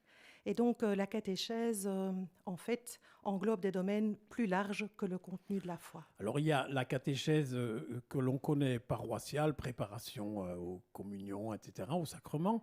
Puis il y a la catéchèse dans les écoles, primaires et autres. C'est très vaste. Voilà, mais attention que dans les écoles, il s'agit plutôt d'un cours de religion. Donc là, on continue plutôt quand même à s'adresser à la tête. Oui, Donc oui. on donne des connaissances sur la foi. La catéchèse paroissiale, ou qui se donne parfois dans des communautés aussi, ce n'est pas que dans les paroisses, eh bien la catéchèse, mais comme je l'ai dit tout à l'heure, s'adresse à la personne tout entière. Les méthodes aujourd'hui, comment sont-elles articulées ? Parce que tout ça évolue en fonction des gens qu'on a devant soi, en fonction de la période. On ne travaille pas aujourd'hui comme il y a 15 ans, lorsque l'abbé de chambre me faisait appel à mes services. Voilà, tout à fait. Mais donc maintenant, on essaye aussi d'avoir une catéchèse qui s'adresse à tous. Donc la catéchèse, dans l'esprit de beaucoup, c'est une catéchèse pour les enfants. Et c'est vrai que beaucoup d'enfants s'initient à la foi chrétienne, et donc il y a une catéchèse qui accompagne cette initiation à la vie chrétienne, au-delà des sacrements, c'est pour un chemin de vie. Mais la catéchèse s'adresse à toute personne, baptisée ou non, de tout âge, de toute condition. Et donc c'est vrai qu'on essaye de trouver pour chacun une méthode adaptée. Alors, pour les enfants, par exemple, dans notre diocèse, on a essayé d'adapter une méthode à cet aspect de catéchèse, c'est-à-dire une éducation à la foi qui passe par toutes les dimensions de la foi chrétienne. Mais pour les adultes aussi, on essaye d'avoir une catéchèse qui puisse les rejoindre dans ce qu'ils vivent et leur permettre d'approfondir leur foi, de baptiser, même s'ils sont déjà initiés depuis très longtemps. Et on s'adresse aussi aux communautés, donc on essaye de développer des catéchèses communautaires où la communauté se catéchise elle-même, donc met la parole de Dieu au centre d'une demi-journée, par exemple, et voit comment, ensemble, on peut grandir grâce à cette parole semée dans le cœur. C'est ambitieux. C'est très ambitieux. Vaste programme. Mais oui, mais notre pape nous invite à être des ambitieux, pas pour nous-mêmes, mais pour le Christ. Dieu qui vient sur terre pour nous montrer un chemin. Voilà, comment ne pas être ambitieux à sa suite. Alors, je rebondis sur ce que vous me dites en parlant de notre pape. Comment la catéchèse, on va dire du diocèse de Namur, va aux périphéries ? Alors, la catéchèse, donc on invite largement les familles, les personnes de tous bords à rencontrer la foi chrétienne à travers les catéchèses paroissiales. Parfois, je pense qu'on met fort l'accent sur les personnes qui frappent déjà d'elles-mêmes à nos portes. C'est facile, elles se présentent, on leur ouvre la porte, on les accueille le mieux possible et puis on les accompagne sur le chemin de la foi. Je pense effectivement que la sortie, l'évangélisation en sortie est parfois le parent pauvre de notre catéchèse. Mais voilà. Nous ne sommes que des humains, après tout. Hein. Voilà, et surtout, nous avons ce souci en tête. Alors, c'est vrai qu'on a, dans les dernières années, on a déployé une nouvelle catéchèse, une nouvelle méthode de catéchèse pour les enfants, l'initiation chrétienne des enfants. Pour l'instant, on est aussi en train d'outiller les accompagnateurs pour le catéchuménat, c'est-à-dire l'initiation chrétienne des adultes et des jeunes de plus de 14 ans. On retravaille aussi un petit peu des catéchèses communautaires, donc justement qui s'adressent à toute la communauté.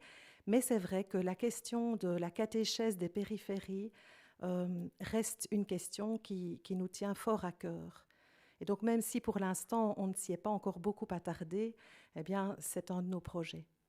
Isabelle, si mes informations sont bonnes, vous avez une actualité à nous communiquer. Ah oui, alors le 19 juin prochain, avec toute la Belgique francophone, donc les 5 diocèses ou vicariats belges francophones, nous organisons une journée de la catéchèse sur le thème « Tous témoins et accompagnateurs, annoncer l'Évangile au XXIe siècle ». Donc un thème aussi bien ambitieux. Et il faut s'inscrire pour participer. C'est en ligne, c'est en présentiel. Comment ça va se passer? Alors, donc toutes les conférences, les temps d'animation sont organisés en distanciel par Zoom, mais à plusieurs endroits, et spécialement dans notre diocèse, on propose des rassemblements. Donc, par exemple, chez nous, dans le diocèse de Namur-Luxembourg, nous organisons 3 rassemblements de 50 personnes environ. On verra si les normes peuvent élargir un petit peu ces nombres. Il y aura un rassemblement à Jambes, à l'école Sainte-Marie. Nous aurons un rassemblement au sanctuaire de Beaurain et à l'église Saint-Martin à Arlon. Eh bien, on vous souhaite plein succès pour vos entreprises. Merci. On vous remercie en tout cas d'être venu jusqu'à notre studio pour nous entretenir en direct de l'actualité de la catéchèse dans le diocèse de la... Non, qu'est-ce que je raconte? Dans le diocèse de Namur-Luxembourg. Et vous voulez ajouter quelque chose?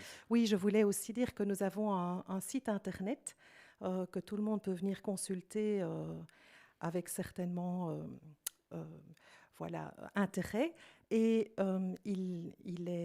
vous le trouvez à l'adresse catéchèse.diocèsedenamur.be. Si je me mets à estropier les mots, c'est parce que toutes les 15 secondes, la température monte d'un dixième dans notre studio. Pour information, il fait 27,3 degrés. Ce n'est pas la même chose dehors, peut-être, j'en sais rien, je ne suis pas là. On continue et on va repartir faire un tour d'ici quelques minutes vers l'équateur.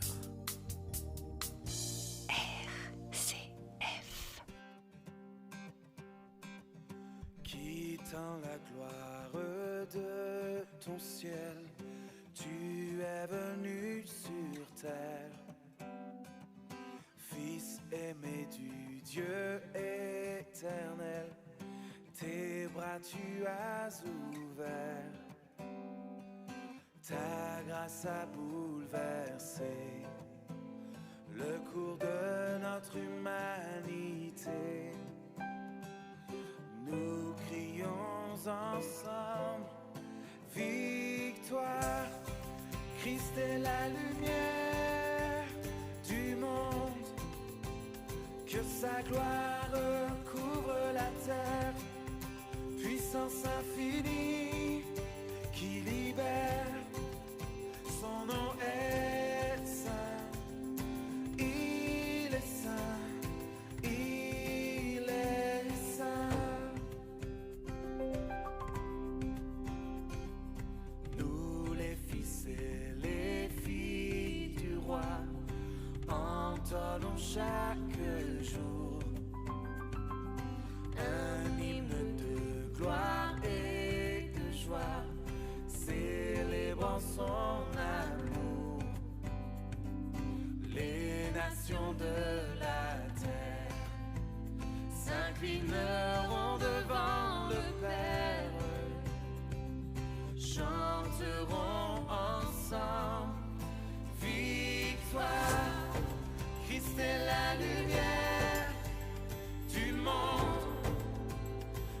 sa gloire couvre la terre, puissance infinie qui libère. Son nom est saint, il est saint, il est saint. Christ est la lumière du monde, que sa gloire couvre la terre, puissance infinie qui libère. Son nom est saint, son nom est saint, il est saint, il est saint. Son nom est saint, son nom est saint, il est saint, il est saint. Son nom est saint, Jésus est saint, il est saint, il est saint. Son nom est saint, son nom est saint, il est saint, il est saint.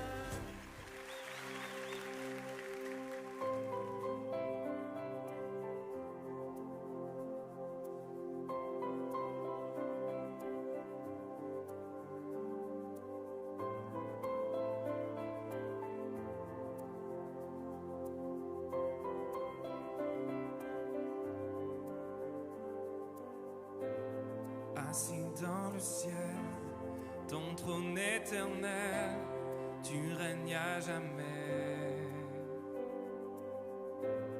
Vêtu de splendeur, entouré d'honneur et de majesté,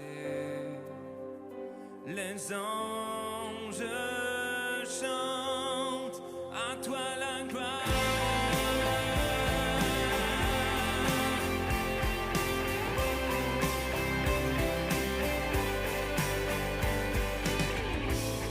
Les cieux et les mers, la vie, la lumière, nous parlent de toi. Tu les as créés, les as appelés au son de ta voix.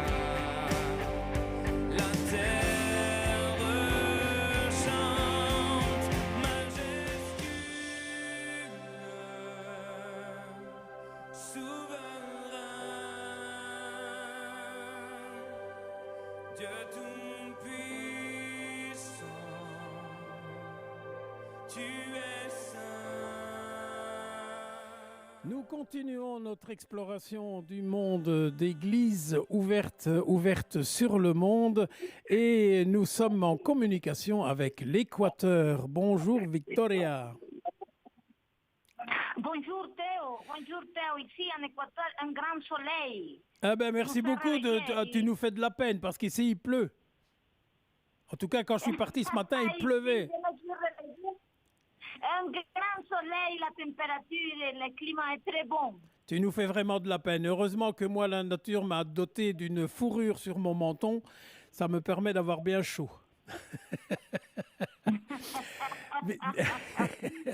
Victoria, je suis très heureux de vous entendre sur notre antenne et j'aimerais vous poser quelques questions parce que l'Équateur, c'est là où je vous appelle, l'Équateur est le pays à l'origine de la théologie de la libération, ou bien je me trompe? Oui, c'est vrai, c'est un des pays qui sont, comment dire, la source de la théologie de la libération. C'est du Brésil. Du Brésil, il y avait déjà l'évêque Helder Câmara, Leonardo Boff, plusieurs théologiens. Mais la personne qui a dit théologie de la libération, c'était le théologien Gustavo Gutiérrez du Pérou. C'est le père de la théologie de la libération. Et je ne sais pas si tu sais, mais il a étudié dans l'Université catholique de Louvain. Alors, mais oui. Il y a aussi des racines européennes dans son message. Mais c'est la première personne. Bien entendu, il y avait aussi, excusez-moi, il y avait aussi Camilo Torres, le Colombien, le prêtre colombien, Camilo Torres. qui est aussi passé par Louvain. Oui. Oui, aussi. Alors, ils sont... il y avait une source aussi de théologiens de l'Europe aussi qui avait des mouvements de la classe ouvrière, des personnes de la jeunesse. Alors, ça s'était développé après le Concile Vatican II. Et après le Concile Vatican II, il y a eu aussi la rencontre des évêques à Medellín, ici en Amérique latine. En Colombie. Où il y avait une très importante qui c'était l'option préférentielle pour les pauvres. Et c'est tout à fait à l'ordre du jour aujourd'hui avec notre pape François, bien entendu. Oui, la théologie de la libération est très présente maintenant et l'Église n'a pas de méfiance comme il y avait dans les années 80, 90, où il y avait une méfiance dans le pape Jean-Paul II. Nous devons nous rappeler que quand il est allé au Mexique, il a parlé, il a dit que c'est Jésus c'est Jésus qui se montrait, qui avait le visage plus révolutionnaire, beaucoup de politiciens ou politiques. Alors, avait une méfiance. Mais maintenant, non. C'est une théologie comme les autres théologies.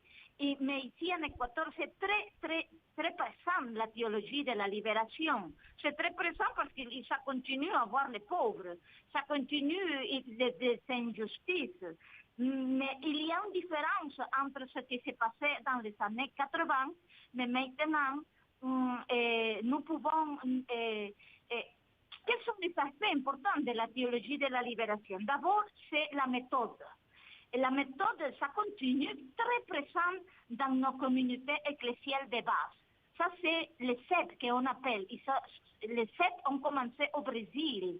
Et où se trouvent les sept? Les sept se trouvent dans les communautés pauvres, ici dans le Quito Sud ou dans la campagne, avec les personnes qui sont dans la campagne, les pauvres. Et c'est la rencontre de la communauté qui va réfléchir de la Bible, il va réfléchir sur deux aspects, l'histoire du peuple et notre propre histoire de vie. Comment nous allons faire cette réflexion théologique? C'est très facile. La méthode, c'est voir, juger et agir. Ça nous parle ici en Belgique. Ça nous parle en Belgique parce que ce sont les trois moteurs de l'action de notre cardinal Chéri. Hein. Et c'est pour ça que je voulais te dire que Gustavo Gutiérrez a étudié là-bas, parce que sont les sources de la méthode, voir, juger et agir, qui ça vient de là-bas. Et puis, et aussi, je ne sais pas si tu te rappelles du pédagogue du Brésil, Paulo Freire. Paulo Freire aussi, il va parler de la pédagogie de la libération, c'est-à-dire c'est un mouvement qui c'est après le Concile Vatican II, parce que l'Église, avant du Concile Vatican II, malheureusement, la critique c'est qu'elle était seulement en regardant Dieu en haut, très haut, la louange de Dieu, mais l'Église avait oublié de prêcher des pauvres. Et c'est grâce au mouvement socialistes des pays qui ont dit non, mais il y a des injustices. À ce moment-là, c'est comme l'Église se réveille. Les riches ont vite fait, Victoria, les riches ont vite fait à ce moment-là de dire que tous ces mouvements-là sont des mouvements communistes, des mouvements qui ne cherchent qu'à faire de la guérilla, etc., alors que c'est juste résoudre la pauvreté. Oui, et ça continue, hein, et ça continue, il y a des mouvements à l'intérieur de l'Église aussi qui encore ne veulent pas. C'est grâce à Dieu que le pape François, il connaît bien parce qu'il vient de l'Amérique latine. Alors il sait nos réalités d'injustice. Alors la théologie de la libération ne seulement pas va regarder la Bible, je te disais de la méthode, voir la réalité, après juger, réfléchir sur cette réalité dans le contexte qu'est-ce qu'il nous dit Jésus dans la Bible, et après agir et changer les réalités et les structures d'exploitation. Alors à ce moment-là, c'est pas commode pour les riches. Hein? Et Jean-Paul II au Mexique a dit, l'option c'est préférentielle pour les pauvres, mais on ne peut pas exclure les autres fils et filles de Dieu, qui sont les riches. Mais il faut aussi faire réfléchir ces gens-là, pourquoi ont beaucoup de richesses. Imagine-toi ici dans la pandémie, comment la théologie de la libération et la méthode nous fait réfléchir, par exemple, sur les vaccins. C'est une réalité d'injustice dans le monde. Notre peuple, c'est très intéressant comment la théologie est vivante maintenant par les téléconférences. Les communautés ecclésiales de base se rencontrent par le Zoom ou par n'importe quelle plateforme de vidéoconférence. C'est une église très vivante pour réfléchir à partir de la parole de Dieu, qu'est-ce que nous vivons comme peuple. Alors, par exemple, je me branche tous les dimanches à 5 heures dans le centre biblique de Verbo Divino. Et c'est très intéressant parce qu'avant, on ne pouvait pas avoir des conférenciers qui étaient du Brésil ou de l'Amérique centrale ou de l'Europe. Et maintenant, nous avons cette richesse. Alors, tu vois, la théologie et la manière de se rencontrer a changé, mais est très vivant. Merci beaucoup, Victoria Palacios, en direct depuis Quito, en Équateur, pour nous parler de la théologie de la libération dans notre cadre d'église ouverte, dans toute notre opération en direct. Merci beaucoup et bon vent à Quito. À bientôt. Oui, je suis à Quito. À bientôt. Pardon? À bientôt. À bientôt. Merci beaucoup. Bientôt. Merci beaucoup. Ciao. Ciao. Majestueux, infiniment grand, éternel Dieu, Dieu tout-puissant, Seigneur des cieux et de la terre, Dieu que je peux appeler Père. Tout-puissant est son nom, infini est sa grandeur. Devant lui, nous nous courbons, il est le roi. Tout-puissant est son nom, infini est sa grandeur. Devant lui, nous nous courbons, il est Seigneur. Mon avenir est dans ses mains. Je sais qu'en lui, je ne crains rien. Mon plus cher désir, ma volonté, c'est le servir pour l'éternité. Tout-puissant est son nom, infini est sa grandeur. Devant lui, nous nous courbons, il est le roi. Tout-puissant est son nom, infini est sa grandeur. Devant lui, nous nous courbons, il est Seigneur. Un jour tout genou fléchira, tous les peuples s'inclineront devant sa face. Pour toujours il régnera, nos yeux le verront face à face. Un jour tout genou fléchira, Tous les peuples s'inclineront devant sa face. Pour toujours il régnera.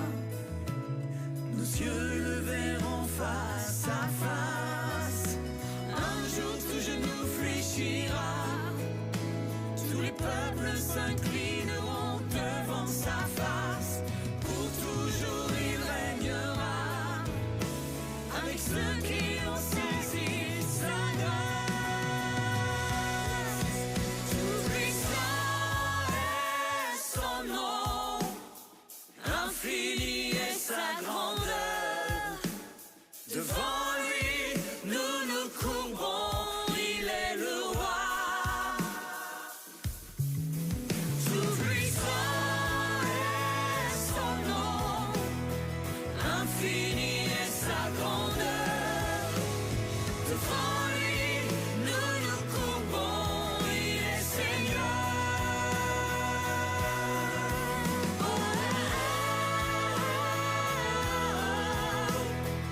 Infini est sa grandeur. Il est le roi. Philippe de Kourou, tout-puissant. Nous sommes maintenant repartis en voyage et direction Rome, où nous recevons à notre micro le Père supérieur général de la congrégation des Pères d'Afrique. C'est comme ça qu'on vous appelle aujourd'hui, Père? Les missionnaires d'Afrique. Les missionnaires d'Afrique, anciennement les Pères blancs. Encore aujourd'hui, hein. Ah. En fait, C'est pas l'image C'est que j'ai. Hein. non, c'est les missionnaires d'Afrique. Alors, vous trouvez entre parenthèses les Pères blancs. Donc, c'est toujours le nom que nous avons porté, missionnaires d'Afrique et Pères blancs. C'est ça. Et vous, Père, vous êtes originaire de quel pays exactement? Moi, je suis originaire de la Zambie. Voilà. Dites-moi si je m'arrête, c'est l'Afrique de l'Est. Non, la Zambie, c'est l'Afrique australe, oui. Oui, c'est ça. Hein. Voilà. Alors, comment se portent les Pères blancs? On va faire simple, hein, dans le paysage de l'Église. Vous êtes un petit peu les aventuriers du Christ. Hein. Oui, il y en a qui nous ont appelés comme ça les aventuriers du Christ ou les aventuriers de Dieu. Et ça, c'est lié au fait, effectivement, que ce sont les Pères blancs, les missionnaires d'Afrique, qui ont commencé la mission en Afrique. Alors, l'Afrique fait penser beaucoup, justement, au safari, comme on dit, voilà. Et safari, oui, ça résonne, ça, chez nous. Hein. Vous êtes encore nombreux? Alors, maintenant, là, nous sommes au nombre de 1180. Essentiellement en Afrique? Et essentiellement en Afrique, mais nous avons tous nos confrères européens. Disons qu'il y a un peu plus que la moitié qui se trouve en Afrique. Et puis les autres missionnaires, donc nos confrères européens qui sont rentrés de l'Afrique, qui sont dans des maisons ici en Europe. Mais nous avons aussi quelques communautés, mais ce sont des communautés surtout pour des maisons de formation aux Philippines, en Inde et puis au Mexique. Père Lubungo, quelles sont les spécificités et les tâches que les Pères blancs se sont assignées à travers le monde? Alors la spécificité, donc, comme je disais, c'est missionnaire d'Afrique, c'est-à-dire nous sommes missionnaires essentiellement en Afrique et depuis longtemps nous sommes connus pour la première évangélisation. Donc les pères sont partis évangéliser l'Afrique et ça reste encore aujourd'hui une des tâches principales. Nous partons dans des zones où il y a à faire de la première évangélisation. À côté de cela, depuis longtemps, en fait, nous vivons souvent dans des milieux où nous pouvons faire le dialogue avec nos frères et sœurs de la religion musulmane. C'est vrai que vous êtes confronté sur le premier plan avec l'autre grande religion sur le continent africain. Voilà, ça c'est parce que de par nos origines, nous avons été fondés en Algérie. Oui. Donc un pays, voilà. C'était déjà cette relation avec l'islam, hein? Oui, c'est ça. Le cardinal Lavigérie. Lavigérie, oui. Donc le cardinal Lavigérie, quand il a fondé, il était archevêque d'Alger et dans un pays, oui, voilà, musulman. Mais de là sont partis, en fait, dans le reste de l'Afrique. Il a rencontré les religions traditionnelles africaines, mais on est quand même resté attentif, disons, oui, avec la religion musulmane partout où nous sommes. Père, dites-moi, et puis après je vous laisserai parce que votre emploi du temps est certainement très chargé. Quels sont les défis auxquels les pères blancs quels sont les défis que les pères blancs sont appelés à relever aujourd'hui? Alors, les défis que nous sommes appelés à relever aujourd'hui, c'est d'abord le défi des vocations, si je peux dire ainsi. En Europe, nous n'avons pas beaucoup de jeunes candidats qui deviennent missionnaires aujourd'hui. Et on a toujours été une congrégation interculturelle et internationale. Donc aujourd'hui, nous avons beaucoup de candidats qui viennent des pays qu'on appelait de la mission, de l'Afrique. Mais voilà, nous avons toujours voulu garder ce côté interculturel de la congrégation. Ça, c'est un premier défi. Et d'autres défis, bien sûr, les missionnaires venant de plus en plus de nos pays africains. Voilà, on doit repenser, disons, les façons de faire de la mission et garder le même élan que l'ont fait nos prédécesseurs, mais dans des conditions peut-être, oui, un peu plus, j'allais dire, plus difficiles matériellement.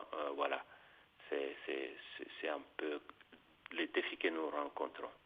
Je vous remercie beaucoup pour votre participation à notre émission et je vous souhaite plein succès dans vos entreprises. Merci beaucoup, Père, et bon séjour à Rome. Hein. Merci beaucoup, c'est moi qui vous remercie. Merci à vous. On se quitte avec, au revoir, on se quitte avec Karen Lafferty, Bird in a Golden Sky.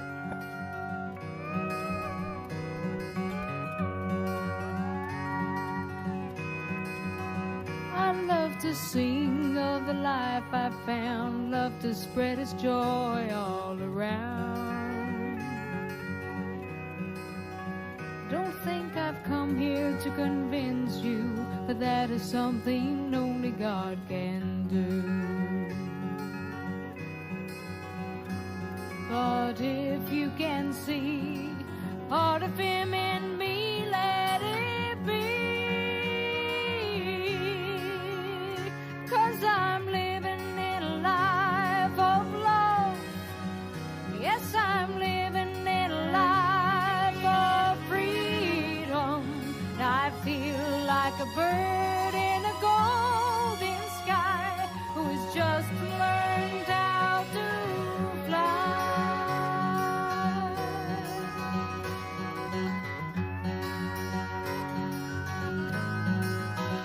You say that Jesus is fine for me, but that you must face reality. Well, tell me why it is you're crying and I'm singing of my liberty. If you think on it a while, your crying face might turn to a smile. You'll be living in a life of love. You'll be living in a life of freedom. You'll feel like a bird in a golden sky who's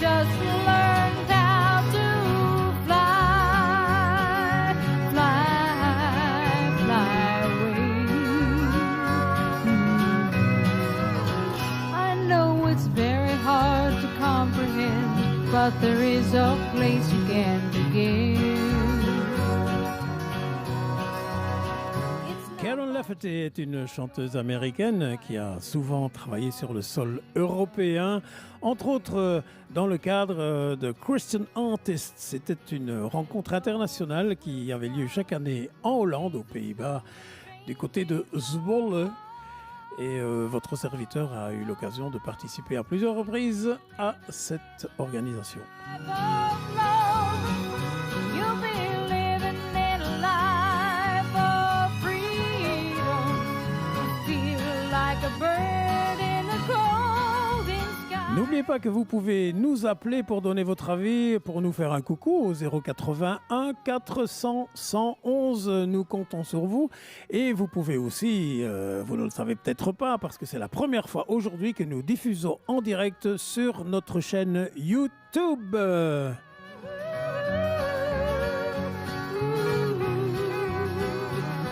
to fly, fly. Oh, we hold to Jesus.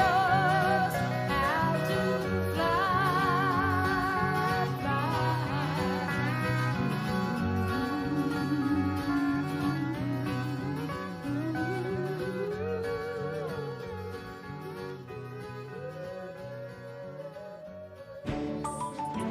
RCF, la joie se partage. Et nous partageons la joie aujourd'hui avec Pierre Wirtgen, qui est membre de l'équipe liturgique de la paroisse Sainte-Marguerite de Bouges, et, figurez-vous, de l'organisation des portes ouvertes dans les églises. Oh, ce micro-là va plus fort. Pierre, rapprochez-vous un petit peu. Oui. Voilà, très bien. Bonjour, bonjour. Alors, vous êtes passé nous dire bonjour, mais c'est très sympathique, ça. Ben, je passais pour les églises ouvertes chez les sœurs, ici les sœurs de Notre-Dame. Et je me suis dit, ben, je suis à côté d'RCF, je vais les saluer. J'ai vu de la lumière, je vais aller dire bonjour. Je voulais voir Anne-Sophie et Théo, ben, c'est la première fois qu'on se voit. C'est un choc. Hein. Non, pas trop. Dites-moi, pourquoi s'impliquer dans cette organisation Église ouverte? Mais parce que à Sainte-Marguerite, c'est la 6e fois qu'on le fait. Et on pense que les églises ouvertes, c'est pas seulement du patrimoine. Loin de là, c'est de l'ouverture des paroisses au public qui vient visiter une église. Donc cette année-ci, nouveauté, on essaie de montrer ce qu'on fait, quoi. On n'est pas que des murs et des statues. On est une communauté qui fonctionne assez bien malgré le départ tragique de Thierry. Bien sûr. Et alors, ici, Nous manque à tous, hein. on a organisé, grâce à l'ASBL Qualité Village Wallonie, c'est-à-dire Anne Franchimont, elle a voulu nous aider, et on a fait un livret pour les jeunes qui vont découvrir notre petit patrimoine d'église. Et alors, est-ce qu'il y a du monde qui visite l'église de Bouges, là, en ce moment? Ben, nous sommes toujours fermés, hein, puisque nous n'avons pas voulu reprendre à des églises avec le misérable chiffre de 15. Donc, ouais. Ceci dit, les apôtres, ils étaient 12. Voilà. On a fait notre première messe à la Pentecôte et on était environ 40 dans la cour de récré, à l'air libre, si je puis dire, hein, puisque l'église est à côté de l'école et on a pu faire notre première belle célébration. Parlez-nous de la paroisse. Elle est comment? Elle est vivante, elle est jeune, il y a des mouvements de jeunesse. Il y a quand même chez nous une équipe des familles qui fonctionne de façon tout à fait active et ils ont recommencé aussi leur première activité fin du Covid. Et voilà, ça fonctionne pas mal avec les jeunes parents et leurs enfants et qui intègrent aussi les moins jeunes comme nous parce qu'on peut assister à leurs activités. L'équipe liturgique fonctionne tout à fait bien, sauf que le Covid nous a bien coincés.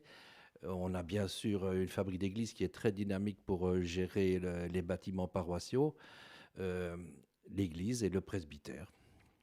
Eh bien, la prochaine fois que vous voyez la porte ouverte, vous rentrez. Pas de problème. Si elle est fermée, vous donnez un coup de sonnette, ça marche aussi. Je téléphone. Vous téléphonez, voilà, pareil. Ben justement, ça me permet de rappeler le numéro de téléphone pour nous appeler, c'est le 081 400 111.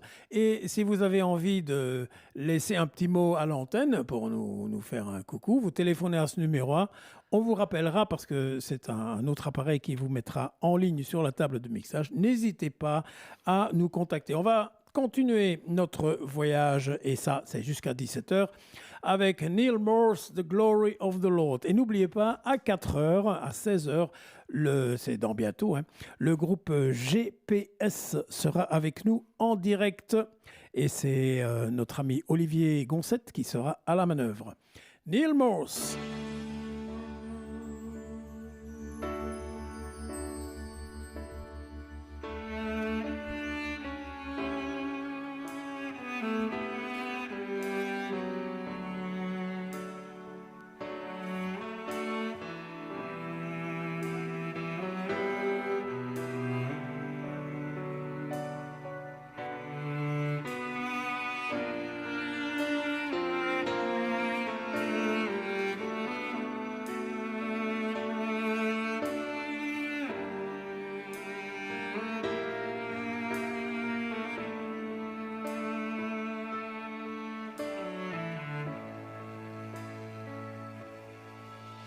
In the essence of Adonai, in the essence of Adonai, on the ground looking at the sky, on the ground looking at the sky, we are talking but speech is gone, we are talking but speech is gone, apprehended by what has come. With the glory of the Lord shining around me, setting my eyes to the open door. In the glory of the Lord, there is no separation, and all of creation is waiting.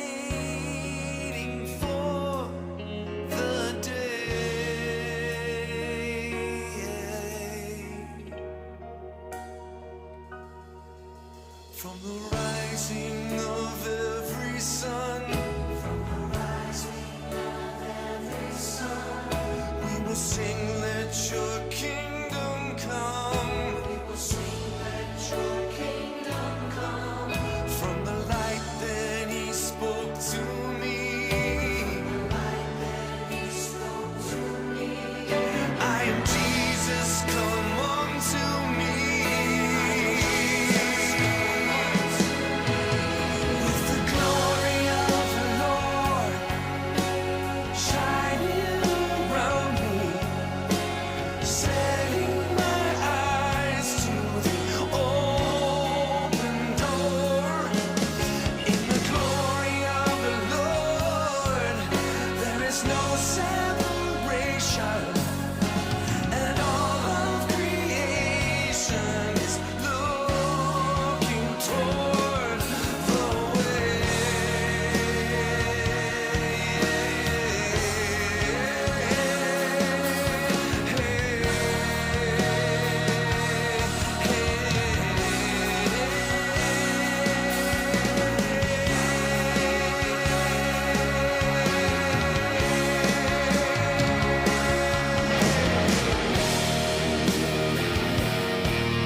C'était Neil Morse, un artiste que j'aime tout particulièrement, avec un extrait de son 11e album studio, Sola Gracia. Donc Neil Morse, chanteur et guitariste et claviériste de rock progressif.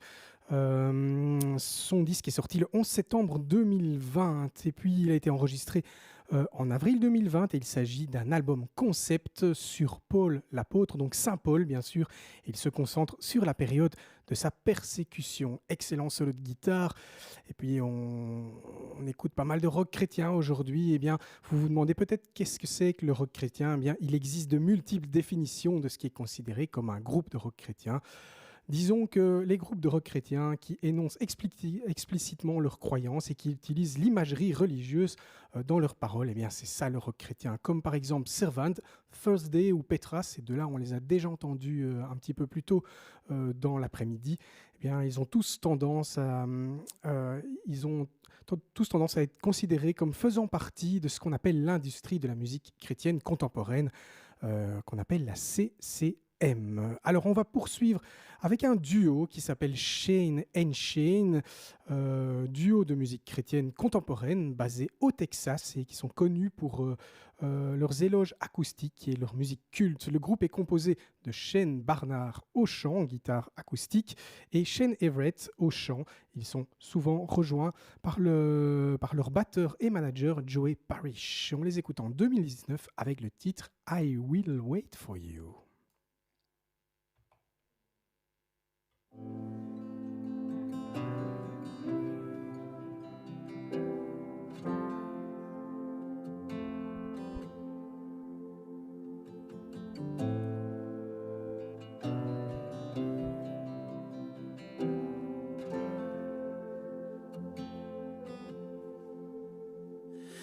Out of the depths I cry to you.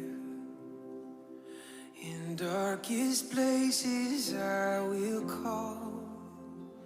Incline your ear to me anew and hear my cry for mercy, Lord.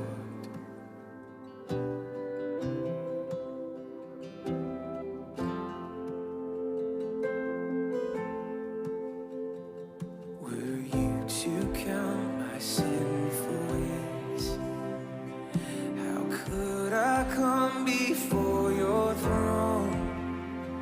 Yet for forgiveness meets my gaze.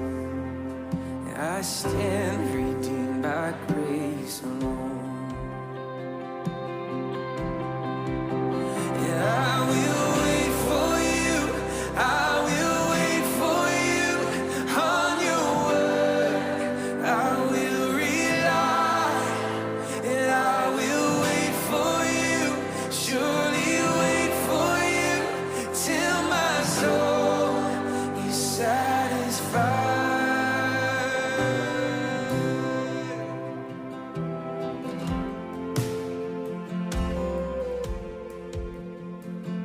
So put your hope in God alone. Take courage in His power to save, completely and forever one. By Christ emerging from the grave, I will wait for you. I will wait for you on your word. I will rely. I will wait for you. Surely wait for you till my soul is satisfied.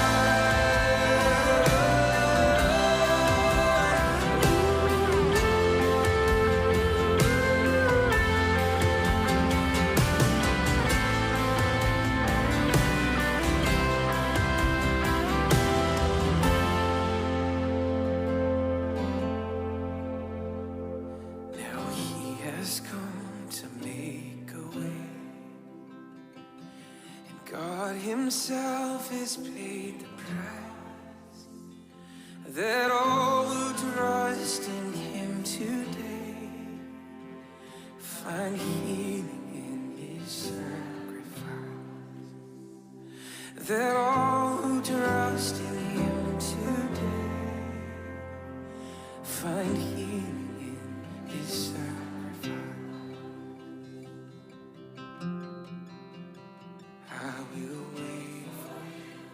I will wait for you through the storm, through the night. I will wait for you, surely wait for you, for your love is my delight. Oh, I will wait for you. I will wait for you through the storm and through the night. Oh, I will wait for you. Surely wait for you, for your love is my delight. I will wait for you. I will wait for you through the storm and through the night. I will wait for you. Surely wait for you, for your love is my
C'était le duo Shane & Shane, un groupe originaire du Texas avec le titre I Will Wait for You. Et puis on va retrouver maintenant Georges Quenon. Alors il n'est pas physiquement dans nos studios aujourd'hui. Enfin si, il y était ce matin, on va l'écouter en différé. Il est passé nous faire un petit coucou et il vient nous parler de l'Église et des médias. Georges Quenon, pasteur, Oui, homme de médias. un peu, oui, en fin de carrière. Ah oui, mais n'empêche, c'est vite dit ça. En fin de carrière, on est tous en fin de carrière si on se fait jeter. Oui, à partir de 20 ans, on est en fin de carrière. C'est ça, oui. Mais voilà, tu interviens sur RCF, la preuve, tu es là avec nous, mais tu Oui. interviens aussi sur d'autres médias. Oui, je suis responsable des émissions de télévision et de radio protestantes sur la RTBF, dans les émissions QCD. Donc, tu as remplacé Robert Rossetter. Robert Rossetter, Voilà. oui, à la retraite. Ben, Lui, ma foi, oui, ça arrive. Oui, pratiquant. Donc, les émissions concédées, il fut un temps où c'était carrément un combat, parce qu'on a toujours eu, de la part des autorités, un petit peu tendance à dire oui, mais on pourrait récupérer ça pour faire autre chose, etc. Comment c'est aujourd'hui? Oh ben aujourd'hui, je pense que ce combat-là n'est plus tout à fait d'actualité, puisque nous sommes avec bien d'autres, d'ailleurs, hein, dans les émissions QCD. Et pour une radio publique comme la RTBF, évidemment, ce sont un pourcentage d'heures d'antenne importante pour Oui. le tout public, quoi. Oui, hein, oui, oui. et aussi bien du côté opinion que du côté religieux. Bien sûr. Comme si le religieux n'avait pas de l'opinion. Si, c'est Ah lié si, aussi. bien sûr, bien sûr. Mais disons oui. on n'est pas versé dans la même catégorie, on est plutôt en quête de sens, ce qui est un bon thème pour nous. Hein. Tout à fait, tout à fait. Et cette manière d'aller vers le public, parce que c'est un petit peu de cela qu'on parle, hein, quelle importance elle a? Elle est capitale. Je veux dire, déjà dans ce que le Christ nous dit, à la fin des évangiles, aller par tout le monde, annoncer la bonne nouvelle. On a une bonne nouvelle à annoncer, donc forcément, elle doit être médiatisée d'une manière ou d'une autre, selon le temps que nous vivons et selon les moyens que nous avons, bien sûr. Et donc, pour moi, le média, c'est le créneau vraiment important qui nous conduit vers les gens, vers monsieur et madame tout le monde, pour pas les évangéliser, pas nécessairement leur faire changer d'opinion, mais pour qu'ils ajoutent peut-être quelque chose à ce qu'ils savent déjà. Je sais pas, quand je prépare une émission radio ou télévision, mon but, c'est de me dire, tiens, à la fin de cette émission, si des gens se disent, tiens, j'avais pas vu ça comme ça, c'est intéressant, ben c'est gagné. Quoi. Absolument, voilà. Absolument. C'est ce qu'on aimerait tous. Hein. Oui. On n'est pas là pour convertir. Non, absolument pas. Je ni pense faire du prosélytisme. Au contraire, on est là pour respecter les opinions de tout un chacun, mais peut-être, et dans le dialogue, recevoir de l'un et de l'autre, comme on peut donner aussi aux uns et aux autres, on l'espère, mais aussi recevoir de l'autre. Justement, qu'est-ce qu'on peut trouver dans, par exemple, le courrier des lecteurs ou les coups de fil ou les mails que vous recevez à la rédaction de vos émissions? Toutes sortes de choses. Et pour un public très, très varié, ça va d'un public, bien sûr, religieux, mais aussi à un public agnostique, athée, qui aime ce genre de débat, ce genre d'émission, parce que, quelque part, on est en quête de sens. On cherche un sens à ce que nous vivons. Et donc, c'est un public excessivement large. Bon, ce sont des gens qui entendent, par exemple, lors d'un office, puisque nous avons des offices, un texte qui les a interpellés, un texte liturgique, un texte méditatif, ou des gens qui nous posent des questions. Tiens, chez vous, les protestants, est-ce que ceci, est-ce que cela, est-ce qu'on peut se marier, les pasteurs? Bon, c'est toujours les questions un peu bateau. Hein. Mais bon, les gens sont toujours interrogatifs. Quelque part, le religieux, même si aujourd'hui, il passe une grosse crise en Occident, c'est sûr, mais les questions religieuses, elles sont toujours au plus profond de l'être humain. Et donc, notre rôle sur ces médias, c'est de continuer à susciter non seulement l'intérêt des questions religieuses, elles sont innées, je pense, mais aussi la réflexion. Voilà. Comment on pense la Bible aujourd'hui, par exemple. Comment on entend l'Évangile, comment on peut le comprendre.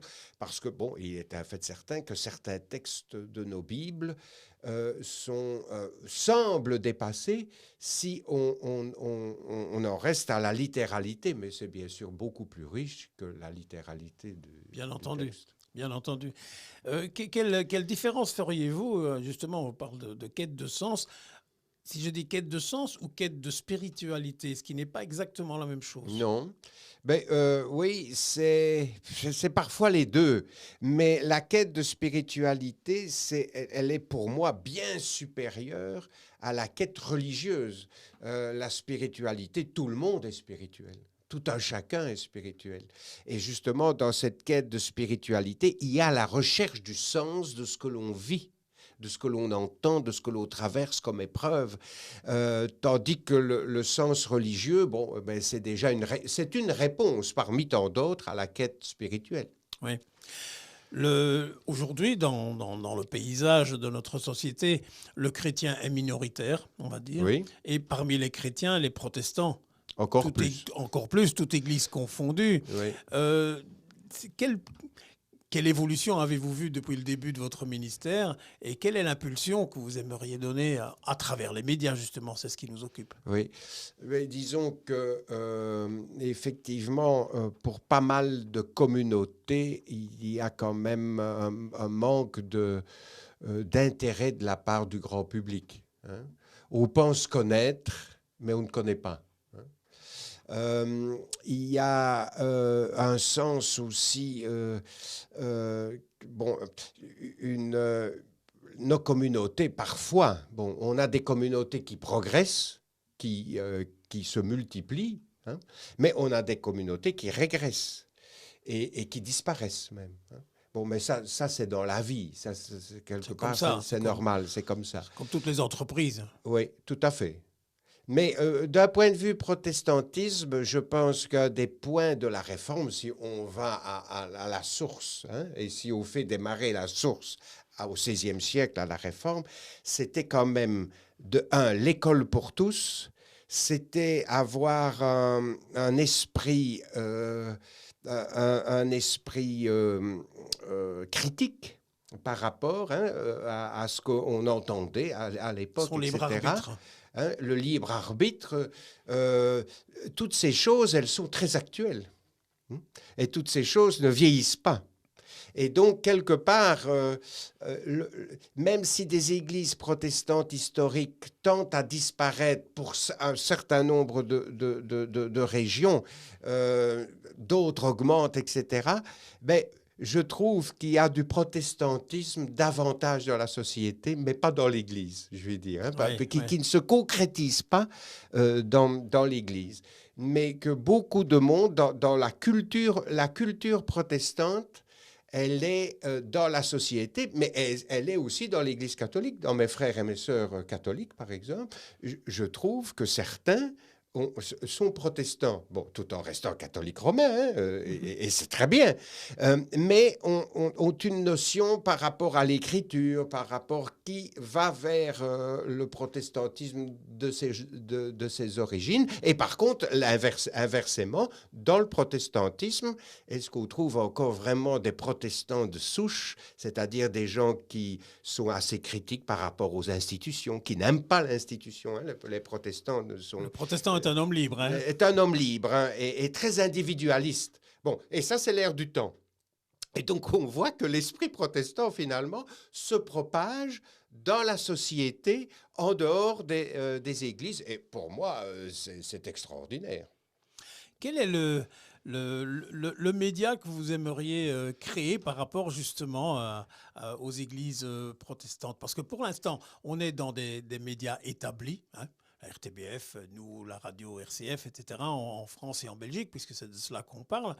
Les réseaux sociaux et tout cela, nous n'avons pas été formés à cela. Non. Et ils sont là. Oui. Et le public qui est là est un public qui n'est pas exactement le même que celui qui écoute la radio. Absolument. Ah, tout à fait. Et donc, nous avons absolument à développer ça. D'ailleurs, dans l'Association protestante de radio et télévision belge, nous pensons maintenant aux différents médias qu'il faut mettre sur pied nous-mêmes. Bon, et se dire, on aura une branche qui nous reliera à la RTBF et aux émissions COCD. Ça, bien sûr, on poursuit dans le cahier des charges qui nous est donné. Mais à côté de ça, il faut créer, pourquoi pas, une chaîne YouTube. Il faut être bien plus présent sur les médias et les médias que les jeunes utilisent et qui seront faits par des jeunes, c'est-à-dire des moments de réflexion pour les jeunes et faits par des jeunes. Donc c'est ça maintenant que l'on met, qu'on essaie de réfléchir et de mettre sur pied, en plus que le média traditionnel. Mais est-ce que ça, ce n'est pas un petit peu notre vieille Europe qui réagit à cela? Parce que je suis sûr qu'aux États-Unis, oui, des jeunesses en mission et compagnie, ça existe. Oui, et même ici, hein, chez nous, les plus actifs à ce sujet-là, ce sont les églises plus évangéliques, voilà. Hein, donc plus fondamentalistes, qui sont davantage centrés sur leur message ou centrés sur une doctrine à transmettre. Hein.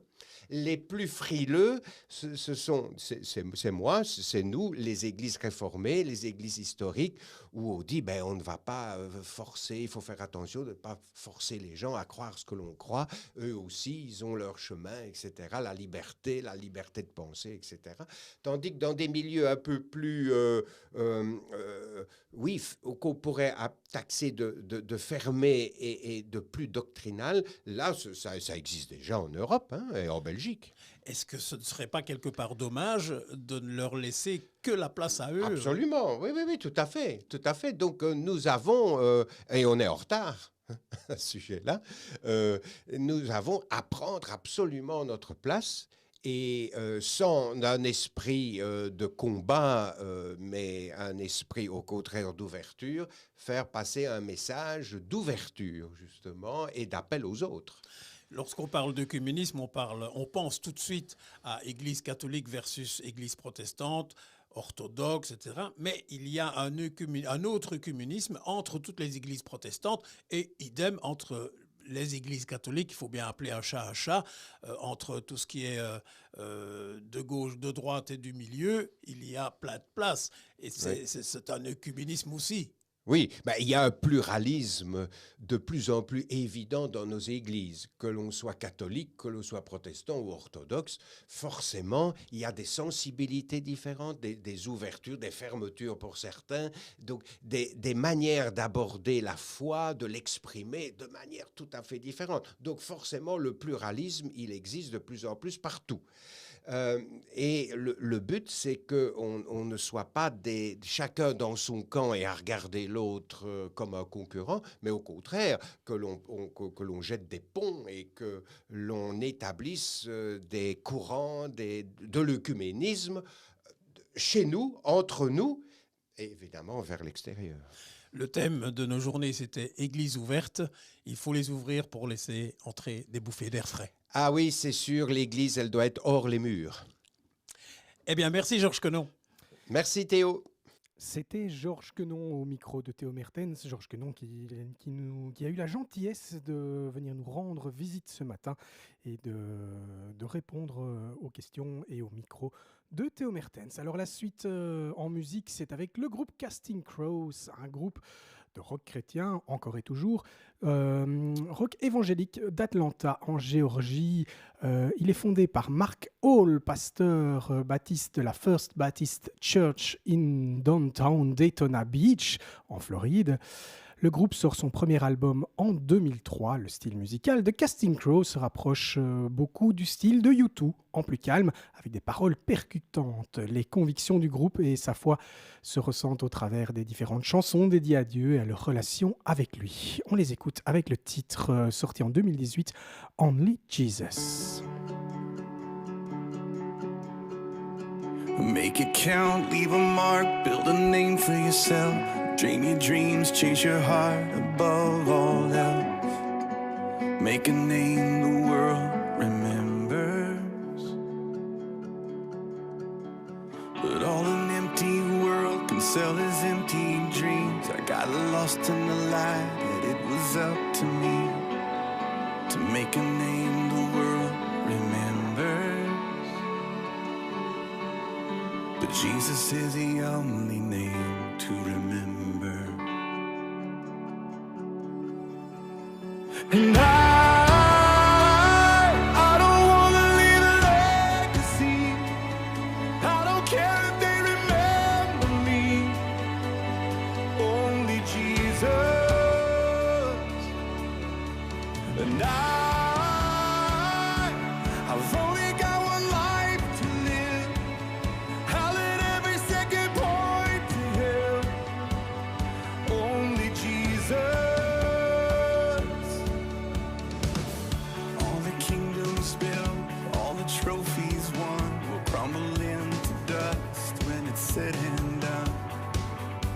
'Cause all that really mattered, did I live the truth to the ones I love? Was my life the proof that there is only one whose name will last forever? And I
legacy.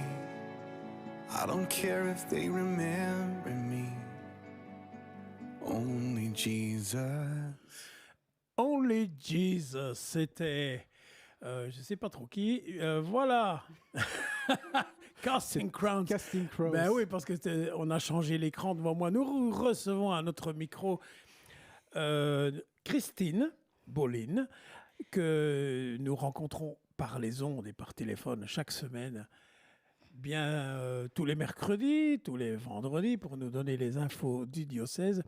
Et pour parler des médias dans notre évêché, vous étiez la personne de référence. Bonjour, et je suis très heureuse de vous retrouver Mais ce magnifique. samedi après-midi. Pour une fois, on se voit. On se voit. Parce que d'habitude, c'est par téléphone ou... Hein, et là, expliquez-nous un peu votre travail aux médias du diocèse. C'est un travail qui est très diversifié. Pour commencer, moi, je suis journaliste de formation et j'ai travaillé une vingtaine d'années dans la presse régionale quotidienne. Donc, l'écriture, c'est vraiment quelque chose... Ça fait partie de votre ADN. Exactement. Alors, quand je suis arrivée aux médias du diocèse, c'était il y a une bonne dizaine d'années maintenant, eh bien... On en était au balbutiement du site Internet et mon travail a été de lui donner vie, si je puis dire. Et donc, j'ai eu vraiment carte blanche et mon souci, ça a été de montrer qu'il y a des gens dans le diocèse, des prêtres, des religieux, mais pas seulement, des laïcs qui s'investissent, qui font un travail remarquable. Et donc, c'était les rencontrer et qui parlent de ce qu'ils font pour l'Église. C'est un peu, allez, si vous me permettez le terme, c'est un peu une matière d'évangélisation, aussi une mission d'évangélisation qui est celle des médias. Tout à fait, c'est le ministère des ondes, hein, comme on l'a appelé, tout comme nous d'ailleurs, hein, et comme des organes de télévision, où je pense par exemple aux émissions concédées, on en a parlé avec Georges Quenon tout à l'heure, que ce soit l'Église protestante ou que ce soit l'Église catholique. Je me souviens avoir dans le temps participé pas mal de fois avec Philippe Maouet à des émissions, et on avait chaque fois des retours. Il y a plein de gens autour de nous qui n'ont pas accès, parce que pour des raisons diverses, physiques, etc., de déplacement, de maladies ou autres, qu'on ne pourrait pas toucher autrement. Tout à fait. Oui, et maintenant, avec Internet, eh bien, on touche monsieur et madame tout le monde. Des gens qui ont la foi, d'autres qui ne l'ont pas ou qui ne l'ont plus. Et à travers les reportages que l'on peut faire, on touche vraiment un public très large. Et bon, si on a le journal dimanche, évidemment que le public est plus clairement étiqueté catho. Mais avec un site Internet, comme je vous le disais, c'est vraiment très, très large, quoi. Forcément. Et d'autant plus que nous, notre ADN à nous, RCF, c'est Radio Chrétienne Francophone. C'est pas Radio Catholique Francophone. Nous ne sommes pas liés à une seule église. Nous sommes là pour toutes, pour servir tout le message évangélique. Et ça, c'est pas toujours bien compris, bien défini. Et alors, ça induit une manière de travailler différente. Tout à fait. Et puis maintenant, cette manière de travailler se diversifie encore. Je vous ai parlé du site Internet, mais on ne peut pas exclure Facebook, par exemple. C'est vraiment un relais important pour nous. Il y a Instagram, il y a aussi les réseaux sociaux, les chaînes YouTube qui a permis diverses retransmissions. Ce sera le cas fin du mois avec l'ordination d'Isaac Torres-Roulian. Ça a été le cas pour la neuvaine de Pentecôte il y a quelques jours. Et on se rend compte qu'il y a énormément de choses qui bougent. Et ça, c'est chouette, quoi. Mais ça se permet chaque fois de se remettre un peu en question et de redécouvrir son métier, quoi. Bien entendu, nous ne sommes pas toujours formés à ces nouvelles façons de s'exprimer. On prend le train en marche. Et c'est Oui. pas évident. Hein. Non. Et je croyais que vous alliez dire qu'on n'est plus tout jeune. J'ai pas dit ça. Donc, nous, les nouvelles technologies, on n'est pas vraiment nés non plus. Non, mais on peut apprendre. Hein. Avec, exactement. Et on n'est pas contre le fait de Bien pouvoir sûr que non. apprendre. Tout à fait. Tant mieux.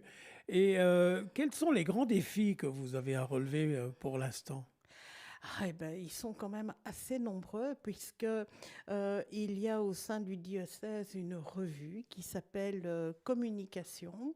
C'est une revue qui est destinée plus spécialement aux prêtres, mais aussi aux acteurs pastoraux et finalement aux fabriciens et à toute personne intéressée par la vie de l'Église diocésaine. Cette revue va changer de look avec le début de l'année pastorale, donc full quadri, nouveau format, donc ça veut dire nouvelle mise en page, mais nouvelle façon d'écriture. Il y a aussi le site internet qui va être refait et il devrait être utilisé à partir fin de l'année, quoi. Donc finalement, tout est en constante mutation. Tout à fait. C'est ça qui est bien. Et puis, on découvre, comme je vous le disais, les nouveaux médias comme Facebook. Ça fait 3-4 ans maintenant. Instagram, c'est un peu plus récent. La radio, c'est devenu aussi un partenaire régulier. Donc, voilà, les défis ne manquent pas. Mais ça permet aussi de toucher un autre public. Ça permet de toucher un autre public.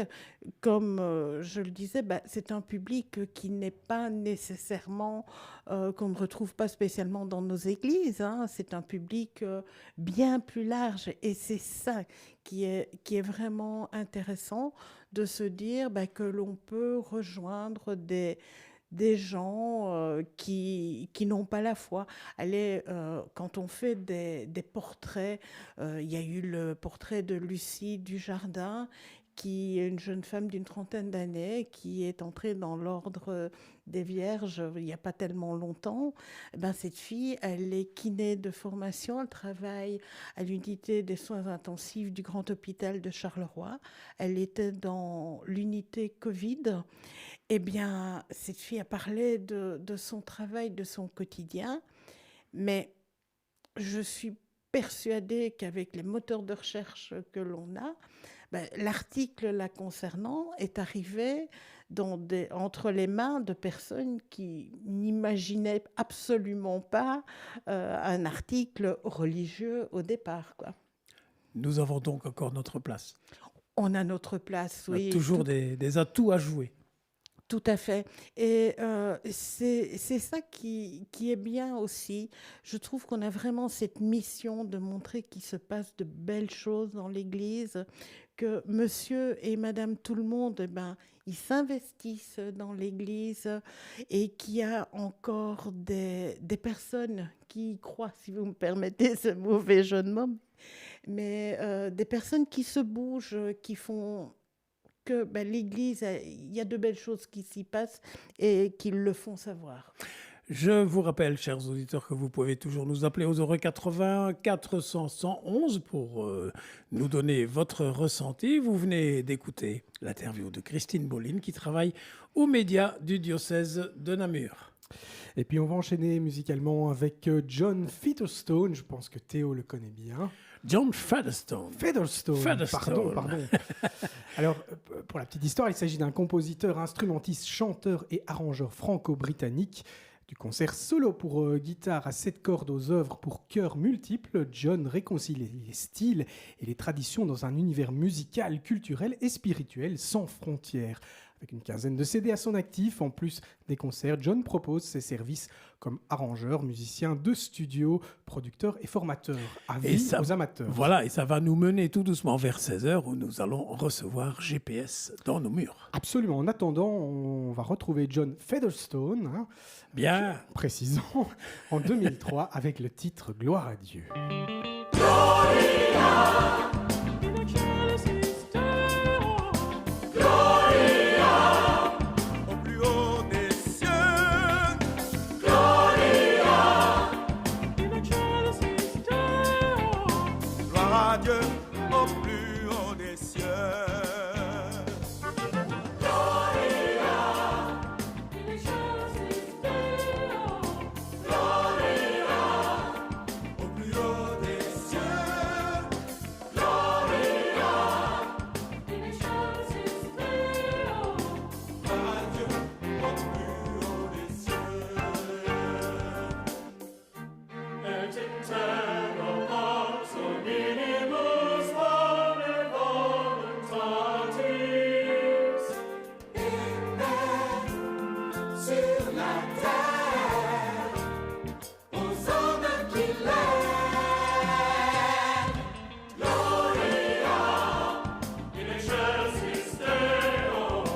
Gloria, c'était John Featherstone en 2003. Et puis on va continuer en musique avec Hillsong Worship.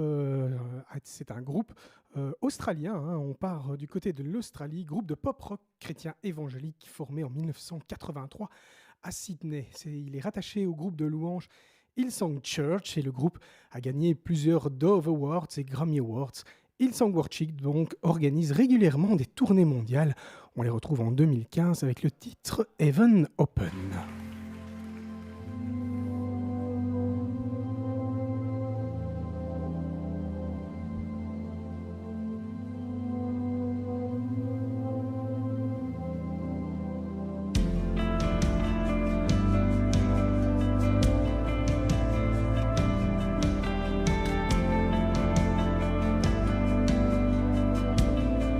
Signs and wonders from above.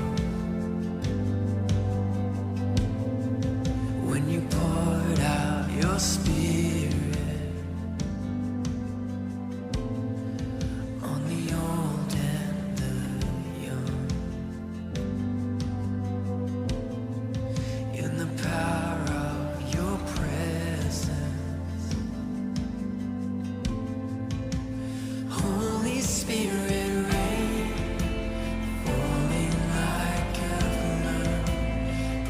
Upon my praise as I sing of your love, Holy Spirit fire, burn within my soul as I call on your name,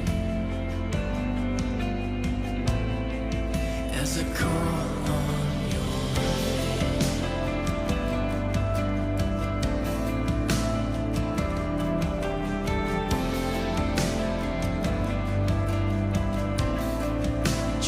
visions of the sun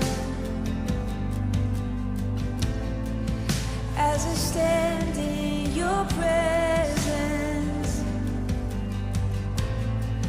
revelations of your love as I look to the heavens, Holy Spirit.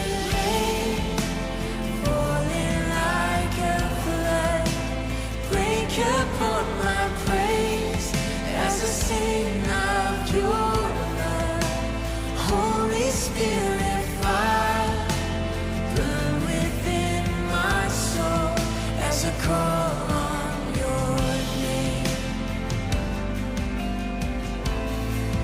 as I call on your name, as I call on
crashing over me, restore me.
wake upon my praise as I sing of your love. Holy Spirit, fire, burn within my soul as I call on your name. As I call on your name. As I call on your name. Jesus. As I call on your name. Jesus. Lord, as I call on your name. Jesus. As I call on your name. Jesus. As I call on your name. Jesus. As I call on your name. Jesus.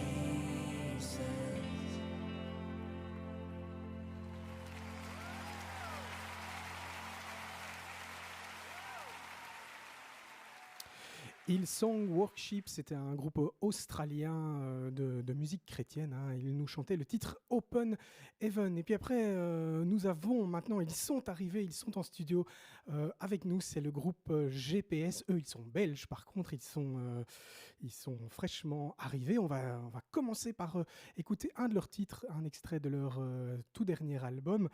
Et puis on les retrouve ensuite.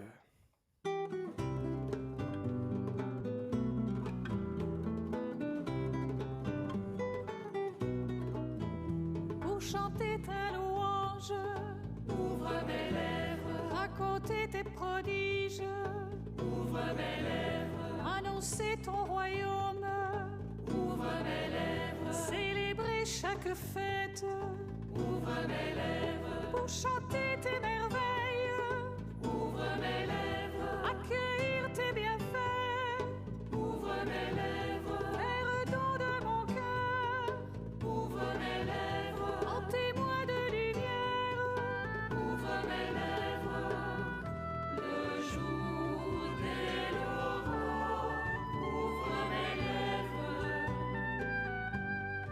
et la nuit quand je dors, ouvre mon âme à l'amour qui renforce. Pour crier mes révoltes, Ouvre mes lèvres, et briser les silences, ouvre mes lèvres, dénoncer l'injustice ouvre mes lèvres, et détruire les chaînes, ouvre mes lèvres, pour renaître à la vie ouvre mes lèvres, et défendre les pauvres, ouvre mes lèvres, soulager les souffrances, ouvre mes lèvres, pour servir ton Église. ouvre mes lèvres, le jour dès l'aurore, ouvre mes lèvres, et la nuit quand je dors, ouvre mon âme à l'amour qui renforce. Pour aller vers la paix, ouvre mes lèvres, et croire en tes promesses, ouvre mes lèvres, pour comprendre mes doutes, ouvre mes lèvres, et pour tisser des liens, ouvre mes lèvres, pour grandir en esprit, ouvre mes lèvres, élever ma prière, ouvre mes lèvres, trouver ma liberté, ouvre mes lèvres, car ton souffle est en moi, ouvre mes lèvres, le jour dès l'aurore, ouvre mes lèvres,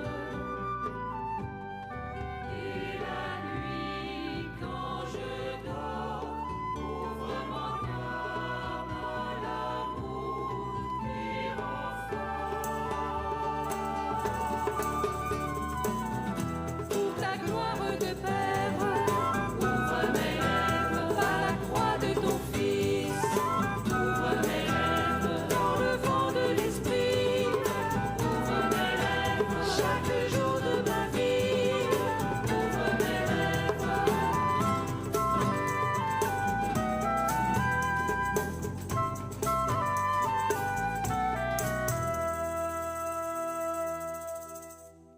Je suis en compagnie d'un trio de louanges belges, 2 femmes, un homme. Elle s'appelle Béatrice Sepulcre et Grazia Prévidi. Lui, c'est Philippe Goussels. Ils forment le trio GPS Trio. Alors tout d'abord, bonjour à tous les 3 et puis merci d'avoir répondu présent à notre invitation aujourd'hui. Et si jamais j'ai un petit peu écorché vos noms, n'hésitez pas à me reprendre. Non, c'était très bien. C'était très bien. Alors c'est parfait. Je vais un petit peu placer le contexte. Vous êtes tous les 3 diplômés Conservatoire de musique de Bruxelles et animateurs dans vos paroisses respectives à Bruxelles, et donc nourris et imprégnés depuis de nombreuses années de chants liturgiques. En 2009, vous commencez à créer, à partir de la lecture quotidienne des textes proposés par la liturgie, un répertoire original, des compositions chantées ensemble à l'occasion de concerts, veillées et animations spirituelles. Vous avez à ce jour 7 albums à votre actif en 10 ans, c'est bien ça ? 5 albums originaux, oui. mais il y a aussi des CD de psaumes qui ont été mis en musique par Grazia Prévidi. D'accord, donc On a enregistré. le dernier en date, dont on vient d'écouter un extrait bien Voilà. sûr, qu'on va découvrir aussi un peu tout au long de cette heure, s'appelle Compagnon de lumière et il est sorti l'année passée. Alors, je voudrais commencer par le début, tout simplement. Vous vous êtes rencontrés grâce aux matinées chantantes. C'est comme ça que tout a commencé ? Tout à fait. Donc, c'est un lieu de formation pour les animateurs de chant. Ce qui fait qu'on a toujours été ensemble avec d'autres animateurs, d'autres musiciens pour préparer des formations selon les temps liturgiques. Et puis, en une fois, il y a eu une réunion tout à fait particulière parce que les personnes du groupe avaient envie de partager des choses plus personnelles et ça nous a amené à vivre une expérience forte dans cette réunion et ça a donné envie à Philippe d'écrire un texte qui dit que on est tous des pas sans l'autre. Et donc, je ne dis pas plus parce qu'on aura l'occasion de découvrir, je crois, le chant tout à l'heure, mais Grazia a mis ce texte en musique. Et puis Philippe a dit « Attends, je vais le mettre en forme. Ben, trop tard, j'ai déjà fait la chanson. » Et ça a été un déclic. Et Philippe a commencé à envoyer des textes inspirés par les lectures de la Bible. Grazia les a mis en musique et ça a donné naissance à une hémorragie de chants. En quelques mois, il y a eu plus de 60 chants pratiquement qui sont nés. Donc voilà, le trio a commencé sur cette inattendue. Oui, ça a été vraiment l'abondance Une abondance en un inattendue. coup. Voilà. Et tout ça à partir d'un seul texte, finalement, si j'ai bien compris. Qui était un texte qui n'était pas un texte destiné, ni un poème d'ailleurs, c'était un mail. C'était un texte d'un mail, mais qui était tellement bien rédigé que voilà, je me suis dit, il faut en faire une chanson. Et donc, c'est le hasard, quoi. C'est vraiment le hasard. Et ce texte, est-ce qu'il rimait déjà ou bien il a fallu vraiment le retravailler et le mettre en forme ? Il y avait un rythme très fort parce qu'il y avait des phrases qui revenaient tout le temps. Il était litanique. Voilà, il était litanique. Et donc, voilà. Et en fait, il est resté pratiquement tel quel dans le chant. On a juste changé quelques paroles pour que la rythmique soit un peu plus régulière. Mais pour que les phrases soient plus universelles aussi. Oui, ça tombe peut-être un petit peu mieux dans les pieds. Oui, même si oui, voilà, c'est assez libre, mais il était parfaitement... C'est pour ça que ça inspirait déjà une musique. Il y avait un rythme terrible dedans. Il y avait une puissance, un enthousiasme il fallait pas, je ne pouvais pas le laisser passer. Je me suis dit ça, il faut mettre en musique. Et sur ma lancée, comme c'était le début de l'Avent, il y avait le texte La souche de Jessé. Je me suis dit, je vais faire un poème aussi avec ce texte de l'Avent, parce qu'à ce moment-là, on n'était pas du tout dans les lectures du jour. Et ça a été un va-et-vient de mails écrits et sonores que très vite on a partagé avec Béatrice aussi. Donc, parce que à 3, avec Béatrice, la mayonnaise prend bien parce qu'elle peut interpeller le texte et elle peut interpeller la musique un peu à l'extérieur de ce parole-musique. Elle a ce regard extérieur et elle a aussi toute la formation liturgique et tout ça, et pour voir si on ne dit pas des âneries aussi. Je me tourne vers vous, Béatrice. Est-ce que du coup, vous êtes un petit peu la leaduse du trio ou bien... Non, pas du tout. La chef, non, pas du tout. Non, je crois que nous sommes justement dans une dynamique où on s'interpelle mutuellement. Et Philippe aime bien raconter ce que le cardinal Danneels disait à l'époque sur la Trinité. Il disait mais il faut que l'amour circule, c'est pour ça qu'ils sont 3 là-haut. Voilà. Donc ça, c'est de cet ordre-là, ça doit circuler. Et alors, du coup, moi, je reçois avec ce que je peux ressentir pour dire ça pourrait aller pour telle occasion ou on pourrait construire tel type d'événement avec ce chant-là. Mais en même temps, parfois, je dis, mais ce texte, ce que tu as dit là dans ton texte, c'est pas vraiment ça qu'il faudrait dire. Ou parfois, la musique, Grazia dit, mais là, c'est très chouette. Je dis, oui, mais là, les assemblées vont pas pouvoir bien participer. Enfin, on s'interpelle tout le temps. Donc, c'est très chouette. Et donc, ce premier texte, cette première chanson donc, qui a été un peu l'étincelle, qui a mis le feu aux poudres, si j'ai envie de dire, comment il s'appelle encore ? Tous des passants. Tous des passants. Je pense qu'on l'a en magasin, donc on va peut-être l'écouter, sauf si vous voulez le faire en live, parce que vous êtes ici chez vous, hein, donc vous n'hésitez pas, à n'importe quel moment, vous pouvez décider de prendre la guitare et de pousser la chanson. On est là pendant une heure, on est là pour se faire plaisir. Pour faire plaisir aux auditeurs. Mais sinon, tous des passants, puisque c'est comme ça que tout a commencé, on peut oui, faites-le passer parce qu'on l'a enregistré aussi avec un 4e qui fait la basse. Et alors, du coup, ça donne un dialogue entre nos voix et puis des réponses de chœur. Alors, on salue aussi au passage votre ami bassiste. La voix de basse, oui. Joachim. Oui. Alors, tous des passants, extrait de Compagnons de lumière.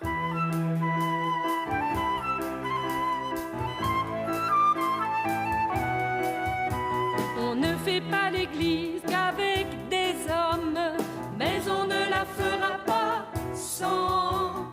On ne la fera pas qu'avec des femmes, mais on ne la fera pas sans. On ne fait pas l'église qu'avec des religieux, mais on ne la fera pas sans. On ne la fera pas qu'avec des familles, mais on ne la fera pas sans. Nous sommes tous des passants, nous sommes tous des passants. Et dans ce pèlerinage sur terre, soyons des passeurs de lumière. Nous sommes tous des passants, nous sommes tous des passants. Et dans ce pèlerinage sur terre, soyons des passeurs de lumière.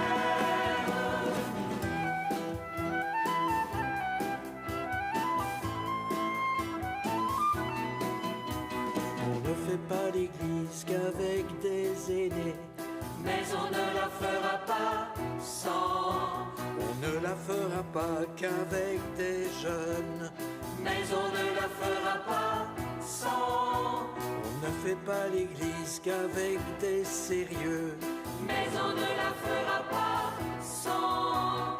on ne la fera pas qu'avec des fous du roi. Mais on ne la fera pas sans. Nous sommes tous des passants. Nous sommes tous des passants. Et dans ce pèlerinage sur terre, soyons des passeurs de lumière. Nous sommes tous des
Le groupe GPS Trio, qui sont nos invités pendant toute cette heure. J'ai dit un trio, mais il y a pas mal de belles orchestrations sur ce titre qu'on vient d'écouter, Tous des passants. Est-ce que vous pouvez nous parler un petit peu des gens qui vous accompagnent sur ce disque ? Eh bien, on a une panoplie de musiciens extraordinaires, tous professionnels et tous engagés aussi dans un chemin de foi. Donc, on partage vraiment un projet commun. Il y a un musicien, et en plus, ils sont de nationalités différentes. Il y a un violoniste, le violoniste qu'on entend ici, il est français, il est protestant. Et il joue vraiment merveilleusement bien. Il y a la flûtiste qui est belge, Françoise, donc Corentin le violoniste, Françoise la flûtiste. Et il y a Thierry, percussionniste, donc voilà, qui nous ont accompagnés dans cette chanson-ci. Mais en plus, nous avons aussi une Hiroko, une clarinettiste japonaise, un oboïste qui est un jésuite slovaque. Et j'oublie quelqu'un, la flûte à bec, Pierre Laloux, qui est de Namur d'ailleurs, enfin Jean Blou, et qui est donc joue toutes les flûtes à bec. Vous vous êtes rencontrés, vous l'avez dit tout à l'heure, ou c'est moi qui l'ai dit, je ne sais plus, dans ce qu'on appelle les matinées chantantes. C'est quoi exactement les matinées chantantes ? Donc en fait, c'est le nom qu'on a donné depuis déjà plus de 30 ans à des rencontres de chant qui ont lieu environ un samedi tous les 2-3 mois. C'était souvent dans la basilique de Kuckelberg que ça avait lieu, en tout cas jusqu'il n'y a pas très longtemps, pour tous les animateurs de chant qui le souhaitaient. Pendant toute une matinée, on apprend des chants ensemble et on commente. Alors l'équipe dont nous faisons tous les 3 parties, c'est une équipe avec des gens qui sont engagés dans différents styles de vie, différents styles musicaux aussi. Et donc ça veut dire que ces gens apportent chacun un éclairage. Comment on peut l'utiliser, comment on peut le mettre en œuvre, comment on peut l'interpréter, comment on peut l'apprendre. Donc, on essaye de faire passer un peu des notions musicales et liturgiques. Et à ces occasions-là, en fait, il y a 70-80 personnes de tous horizons qui viennent. Ça crée un réseau, en fait. 70-80 personnes. Et ça se passe sur un laps de combien de temps, plus ou moins ? C'est toute une matinée, de samedi matin. Et quand maintenant on était en confinement, on a fait 2 expériences en streaming. En direct. Donc on avait tout préparé. Les gens pouvaient se télécharger sur un drive les partitions. Et de chez eux, chanter, commenter. Il y avait des gens même de Marseille qui suivaient de France et tout ça. Donc ce réseau, c'est un peu l'esprit matinée chantante. Un réseau chantant. D'accord. Je voudrais vous demander... Diocésain, j'oublie de dire, c'est lié au diocèse Malines-Bruxelles. Voilà. Je voulais un petit peu vous demander quels sont vos parcours individuels au niveau musical, mais également au niveau de l'Église et de la foi. Qui se lance ? Allez, je me lance. Moi, je faisais toujours un peu de guitare. J'ai toujours fait un peu de guitare. J'ai toujours aimé écrire des textes aussi. Quand j'avais 13 ans, le prêtre de mon collège m'a dit « J'ai besoin de toi ». Comment ? Mais si tu joues un peu de guitare, je vais te mettre en contact avec des gens qui... C'était l'époque des messes des jeunes.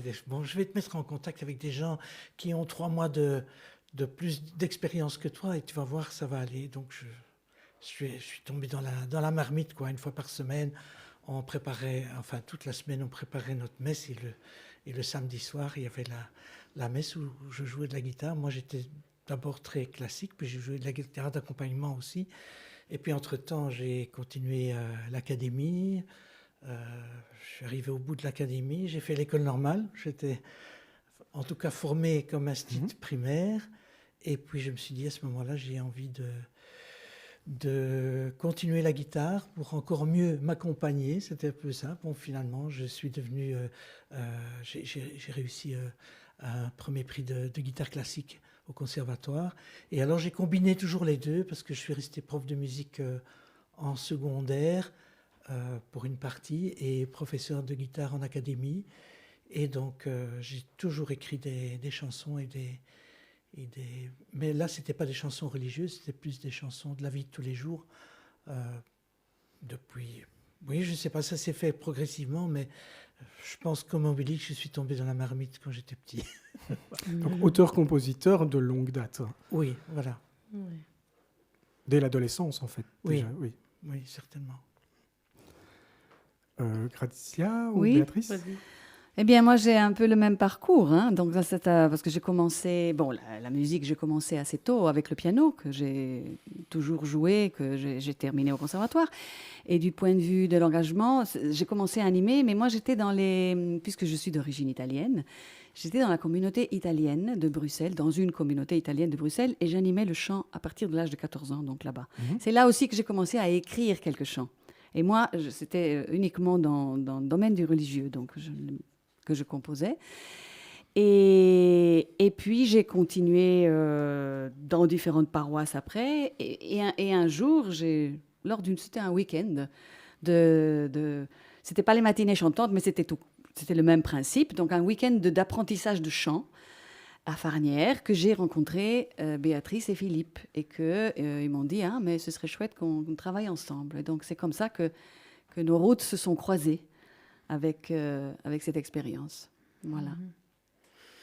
Et donc, moi aussi, j'étais très, très marquée par quand j'avais des groupes de 12-15 à la paroisse. C'était une époque où on essayait de créer des dynamiques un peu alternatives autour des messes. Il y avait une animatrice de chant qui était super chouette, qui nous faisait plein d'expériences. On chantait dans la nature, on chantait dans des petites chapelles dans la campagne, et ça m'a beaucoup marqué, ça m'a nourri en fait. Je crois que ça m'a donné envie très fort de continuer à animer. J'ai toujours eu envie, j'ai toujours aimé animer en fait, partager, faire que les gens chantent. J'aime beaucoup ça. Puis j'ai fait le conservatoire, je ne veux pas dire un peu par hasard, mais enfin ça se mettait comme ça, c'est un peu sur une ligne. Mais à l'époque, c'était aussi, j'hésitais un peu avec l'université, donc j'avais fait une formation de psychologue. Et puis pour finir, j'ai jamais pratiqué comme psychologue, j'ai continué la musique. Et c'était un peu une expérience aussi très belle, c'est qu'il y a eu le prêtre qui était responsable des matinées chantantes à l'époque, qui cherchait quelqu'un pour renouveler son équipe, qui m'a appelée en me disant « Est-ce que tu peux venir donner un petit coup de main ?» Et je me suis tout de suite sentie très appelée de partager le chant avec aussi le goût de transmettre la foi. Et voilà, ça m'a accompagnée comme un cadeau, parce que j'ai beaucoup appris là. Alors effectivement, GPS, donc ce sont bien évidemment les initiales de vos noms respectifs. Donc des noms de famille, oui. Donc Goussels, Prévidi, Sépulcre. En ordre alphabétique, c'est ça. Exactement. C'est la fille de Grazia qui a eu l'idée. Elle a dit mais maman, les initiales. Mais c'était une bonne idée. Est-ce que c'était un petit peu à l'image d'un autre trio belge bien célèbre, à savoir HLM pour Uben, Loos et Moran? Ah, d'accord. Petite question piège, ou pas du tout? Non, pas du tout. Eh bien, c'était un hasard. J'apprends maintenant, je ne connaissais même pas ça. C'est très chouette. Oui. Très chouette.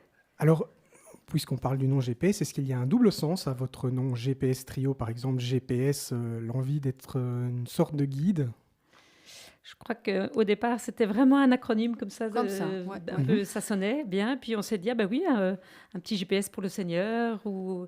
Ce sont les autres qui nous donnent parfois. Ça, on dirait guidé par le Seigneur. Guidé par le Seigneur. On n'a pas...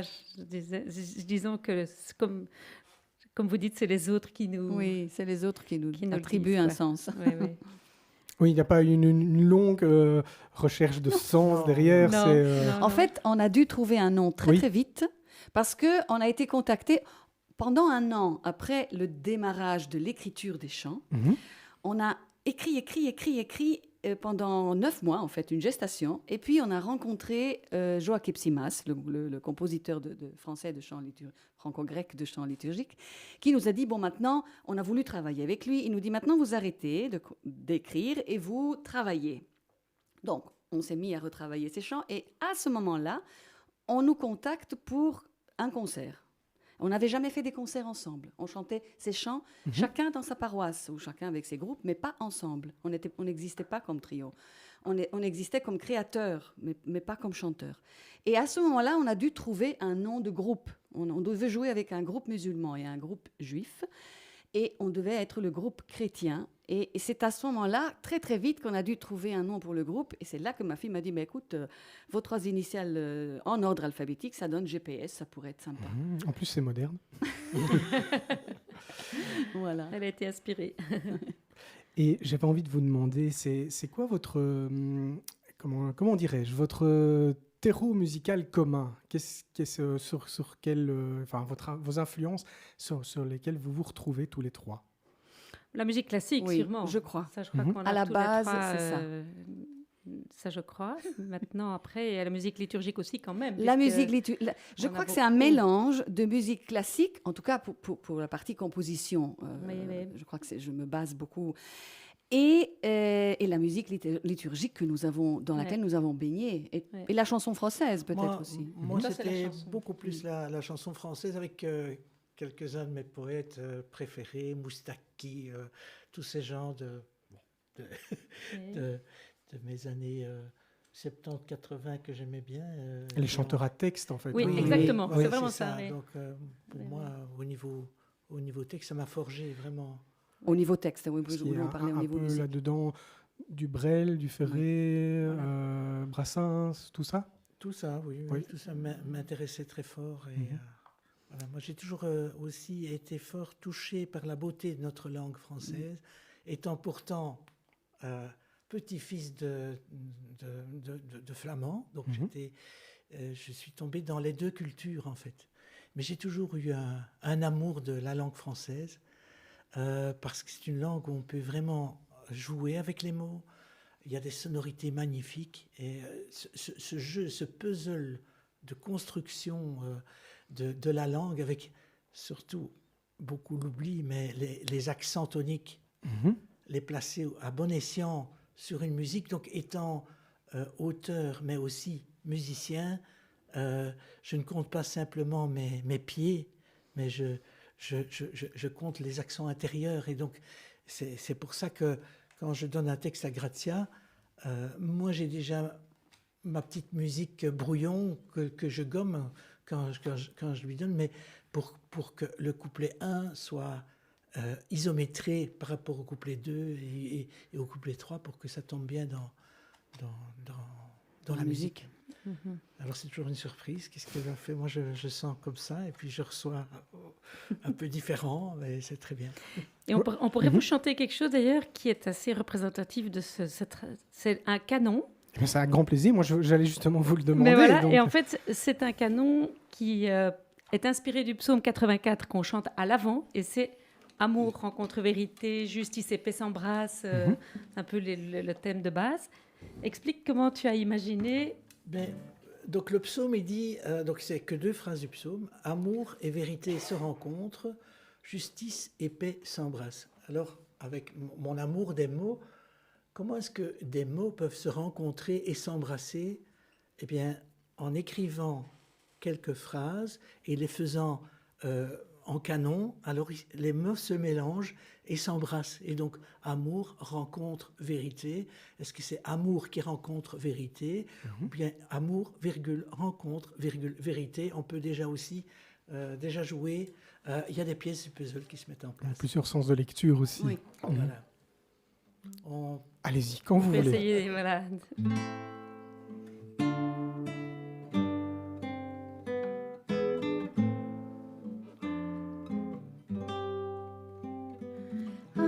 Amour, rencontre, vérité, vérité, justice, engagée, amour, paix partagée. Amour, rencontre, vérité, vérité, justice, engagée. Amour, rencontre, vérité, vérité, justice, engagée. Amour, rencontre, vérité, vérité, justice, engagée. Amour, rencontre,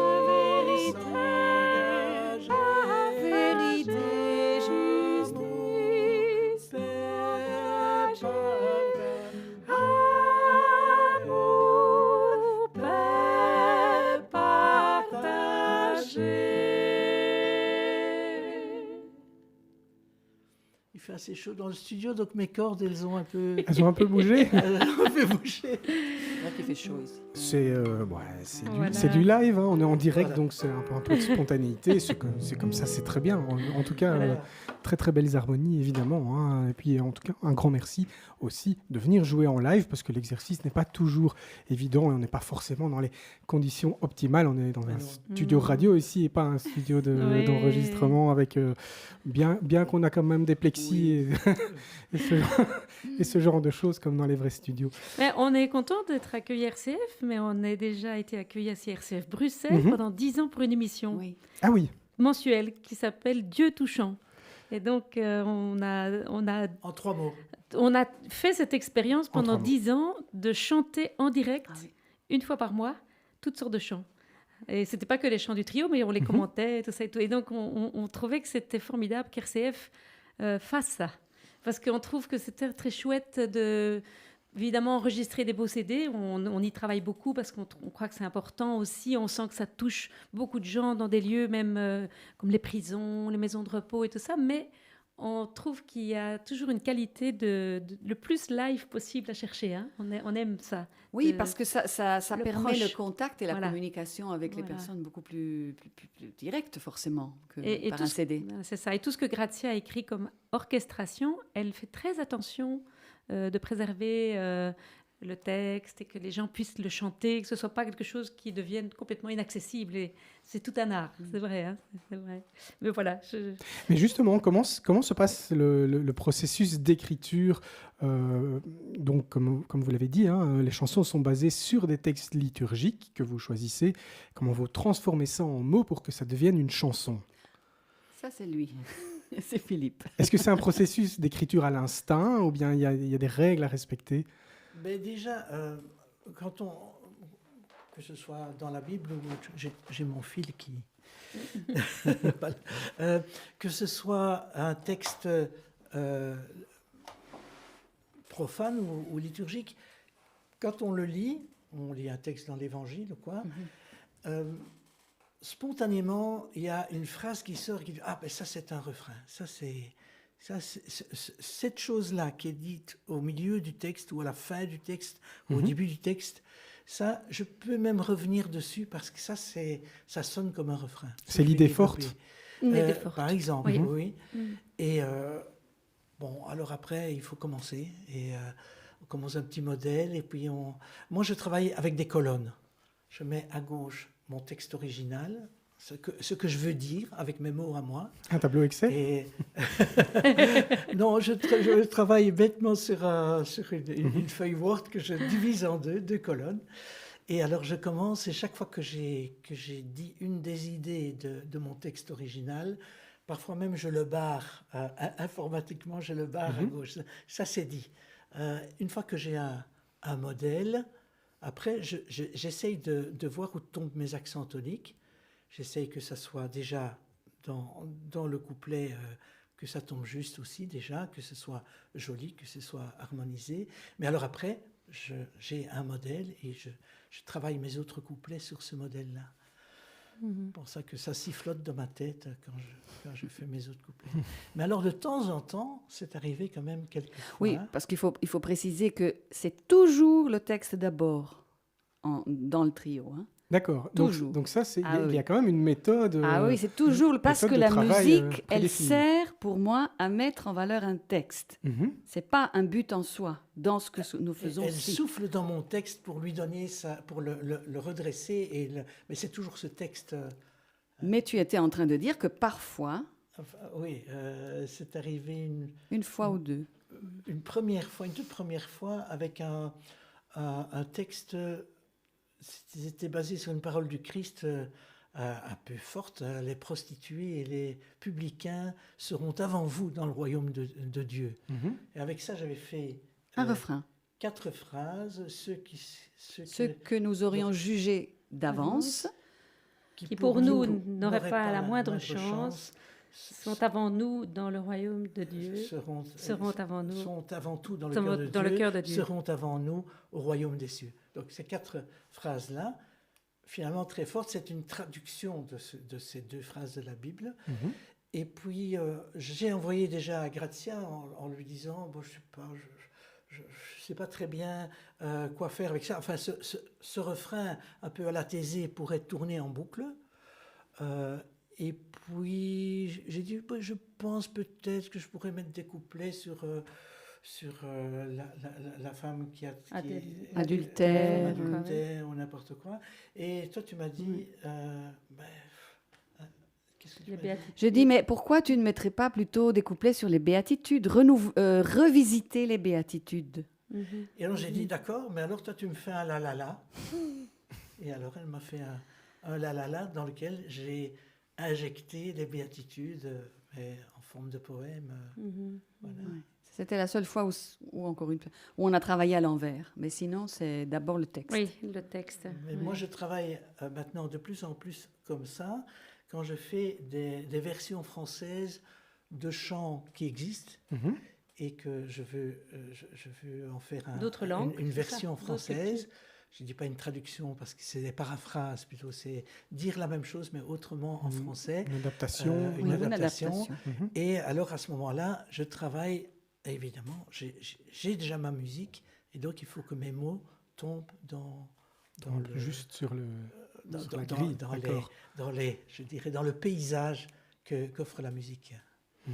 Tout comme d'ailleurs dans notre répertoire, un peu comme dans les chants de Thésée, il y a certains refrains courts qu'on a fait traduire dans plusieurs langues pour des occasions, parce qu'on avait une sorte de parcours sur un évangile, par exemple, et on voulait un peu symboliser la diversité des cultures qu'il y a à Bruxelles. Et on avait fait traduire... il y a un refrain qui est traduit en 14 langues, je crois déjà, ou je ne sais pas quoi, en fonction des gens qu'on a trouvés.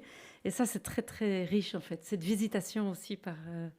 Donc, votre musique s'exporte également dans d'autres pays? Vous la partagez avec d'autres pays? Oui, en fonction des connaissances qu'on a, mais c'est vrai que ça peut arriver. En tout cas, on a des amis d'autres pays qui nous ont déjà aidés à traduire.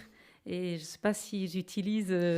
par exemple, quand même, Dieu ta parole qui est chanté en Lituanie. Voilà, en lituanien. Oui, c'est ça, en lituanien, oui. Donc, il y a des liens qui nous plaisent. Je voulais vous demander comment ça se passe une célébration en compagnie de GPS. Une célébration, mais que vous entendez? Moi, j'ai eu l'occasion de vous voir il n'y a pas très longtemps à la Neuvaine, à la cathédrale. Vous étiez... Non, ça, c'était dans le cadre des matinées chantantes, justement, parce qu'avec comment on va dire, avec l'engagement diocésain que j'ai, ça m'amène parfois à être justement dans des rencontres comme celle-là, et que je trouve très chouette. Mais ici, quand on fait du GPS, en fait, justement, on est très rarement dans des Eucharisties. En fait, on ne fait jamais. D'accord. Parce que sinon, on passerait notre temps à faire ça. Les gens nous demanderaient, tu veux bien animer une messe, tu veux bien animer une... Et on s'est dit, depuis le début, ce n'est pas notre mission. On va construire des parcours bibliques avec... Mais il a utilisé le mot célébration. Voilà. Et c'est en fait parfaitement ajusté parce que justement, ce sont des nouvelles formes de célébration de la Merci parole. De me défendre. C'est tout à fait ça. Mais d'ailleurs, ça vient pas de moi, ce que je viens de dire. C'est un jésuite qui nous a dit un jour, vous inventez des nouvelles formes de célébration. Elles se basent évidemment sur la parole. Il n'y a pas d'Eucharistie. Et on fait beaucoup de parcours différents. Récemment, on a fait un chemin de croix tout à fait développé dans le chant, un chemin de lumière. Mais je crois que l'aboutissement, enfin les choses nouvelles vraiment qu'on a faites, ce sont les ouvertures des évangiles. On en a fait 4, je crois. 5 avec le chemin de Pierre. Chaque évangile a été, avec l'aide d'un jésuite bibliste théologien qui est Jean Radermakers, réécrit, disons, dans une forme plus brève et essentielle, et complété par nos chants. Et donc, après, on met pas en scène, mais disons on crée cette célébration avec l'aide d'un chœur. On fait appel à des choristes, mais ce sont des choristes de paroisse. Donc, on fait appel à toutes les paroisses volontaires.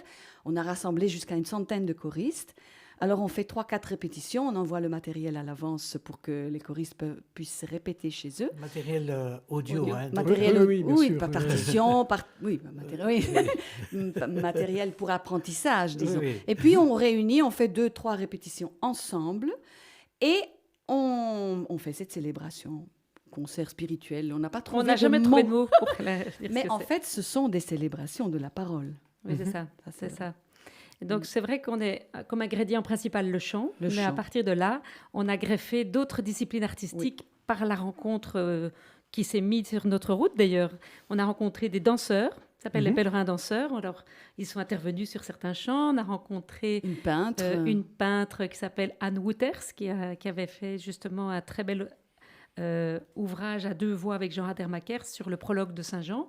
Et alors, on a intégré ces tableaux dans le déroulement du cheminement biblique qu'on faisait. Et puis alors, on a fait aussi la rencontre d'une personne qui est dans l'équipe Signe de foi, c'est-à-dire pour les malentendants. Elle traduit avec d'autres et elle le fait de façon très artistique, ce qui fait que... Ça veut dire qu'elle traduit en direct? Oui, en direct, elle signe, mais de façon très artistique. Et alors, on a remarqué que beaucoup de gens disaient, mais ça nous aide magnifiquement bien ce qu'elle fait. Même si on entend. Apporte, beaucoup plus qu'aux sourds, même. Enfin, oui, ce n'est pas qu'aux sourds. Maintenant, très souvent, même quand il n'y a pas de sourds dans la salle, elle signe parce qu'il y a quelque chose de beau à voir. Ah oui, il y a quelque chose de très esthétique dans le langage des signes aussi. Voilà, c'est ça. Et elle développe particulièrement ce langage dans le domaine de la foi. Et donc, voilà, ça nous a amené. Mais c'est vrai qu'on est... En fait, on croit chaque fois qu'on a un canevas, et en fait, on ne fait jamais 2 fois la même chose. Jamais. Et donc, c'est une caractéristique aussi de qu'il y a quelque chose qui nous pousse à être dans l'innovation sans même le chercher. C'est que chaque fois, on redéfinit quelque chose autour d'un fil rouge. Et... On a fait un chemin sur la vie de Saint-Pierre. On a appelé ça le chemin de Pierre. Et, voilà. On a fait pour cela le tour de l'église Saint-Pierre, justement à Woluwe. Saint-Pierre. Et c'est un artiste qui, dans les années 30, a fait tous les vitraux de Saint-Pierre. Et donc, on a fait chanter quelque part les vitraux de Saint-Pierre. C'est encore une rencontre, là, avec un artiste qui n'est plus là, mais c'est aussi une rencontre, de même qu'avec l'artiste qui a fait les vitraux de l'église Saint-Alix à Woluwe. Maintenant, on est en train de préparer quelque chose, aussi faire un tour de ces vitraux, combiné avec nos chants, avec le centre de gravité des psaumes, parce que pour une rencontre internationale, on va présenter une approche à nous des psaumes. Je vais prendre la balle au bon, puisque vous parliez justement de Saint-Pierre. Je vais proposer d'écouter un titre de votre album Compagnons de lumière, Devant la pierre qui a roulé. Est-ce que c'est un bon enchaînement? Je pense. On écoute ça.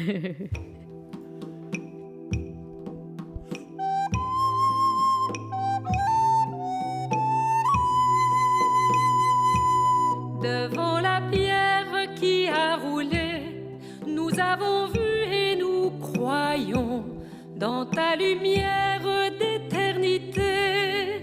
Seigneur ressuscité, sois loué.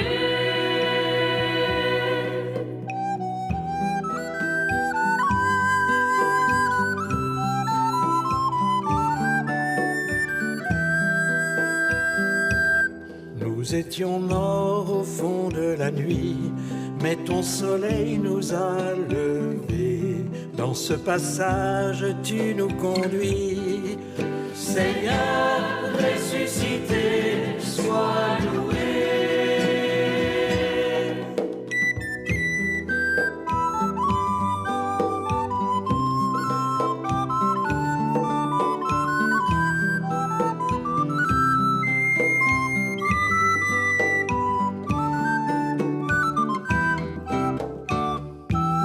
Un ange lui dit, il n'est pas ici, il vous précède en Galilée. Tu nous appelles au cœur de nos vies. Seigneur ressuscité, sois loué.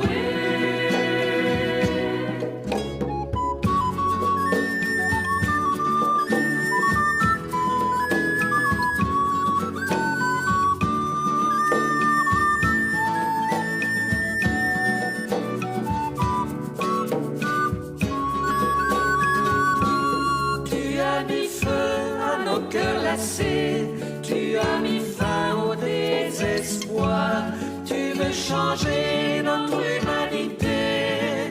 Seigneur ressuscité, sois loué. Seigneur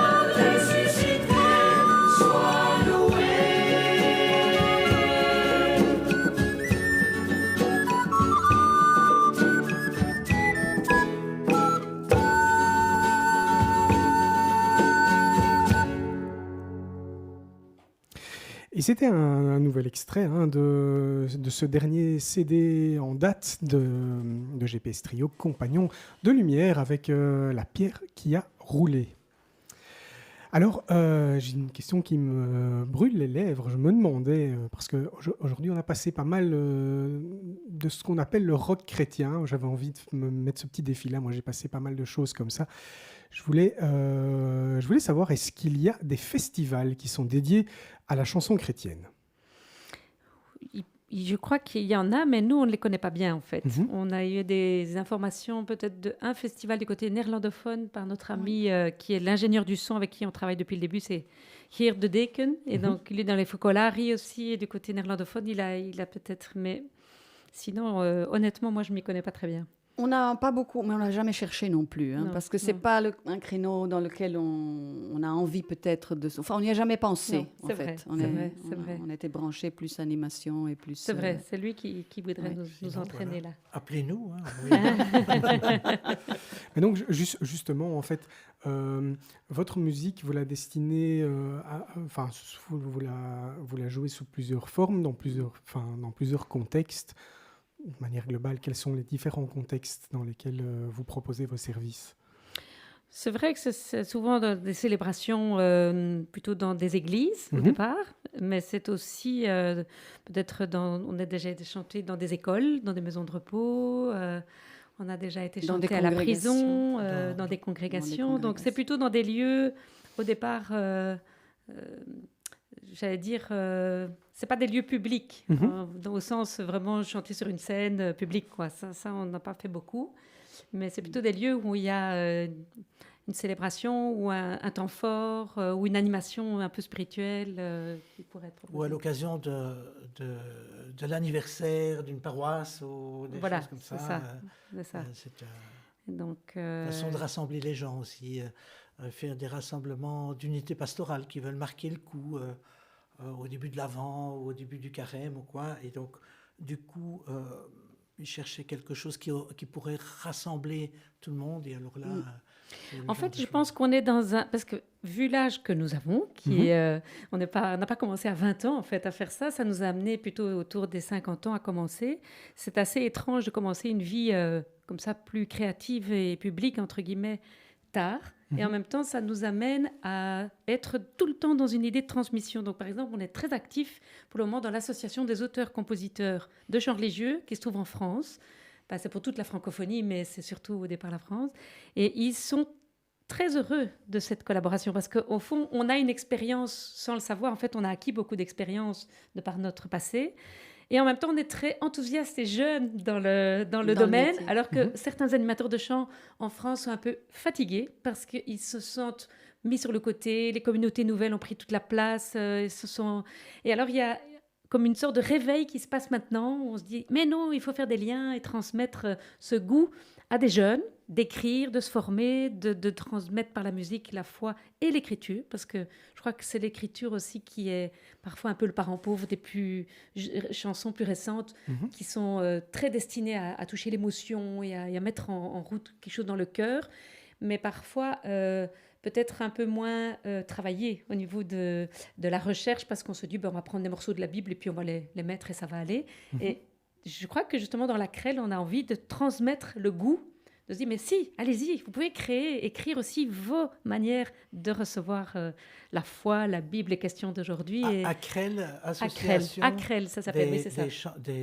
Association des compositeurs et auteurs de chants religieux. Et je dis ça parce que du coup, ça nous a amené à être beaucoup édités en France, en fait, et dans des revues de chants et tout ça. Donc, on est peut-être moins tout le temps sur le terrain, mais on est aussi dans des... On est présent.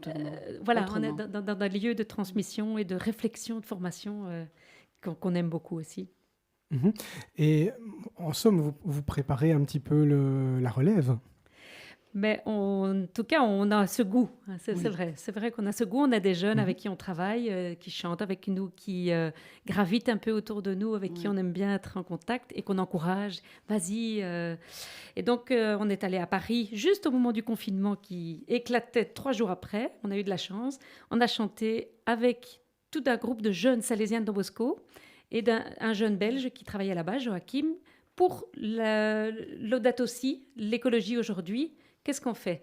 Et donc lui, il était parti dans une réflexion beaucoup plus transversale, large, qui quitte les églises dans le domaine plus célébration. Et on a pu chanter une veillée avec lui et avec d'autres jeunes qui sont venus le lendemain à la messe et tout. Et ça nous a vraiment plu énormément. Mais ça s'est un peu arrêté avec le confinement, mais c'est pas grave. On sait qu'en Germe, il y a des lieux de transmission possibles qui sont intéressants, oui, c'est vrai.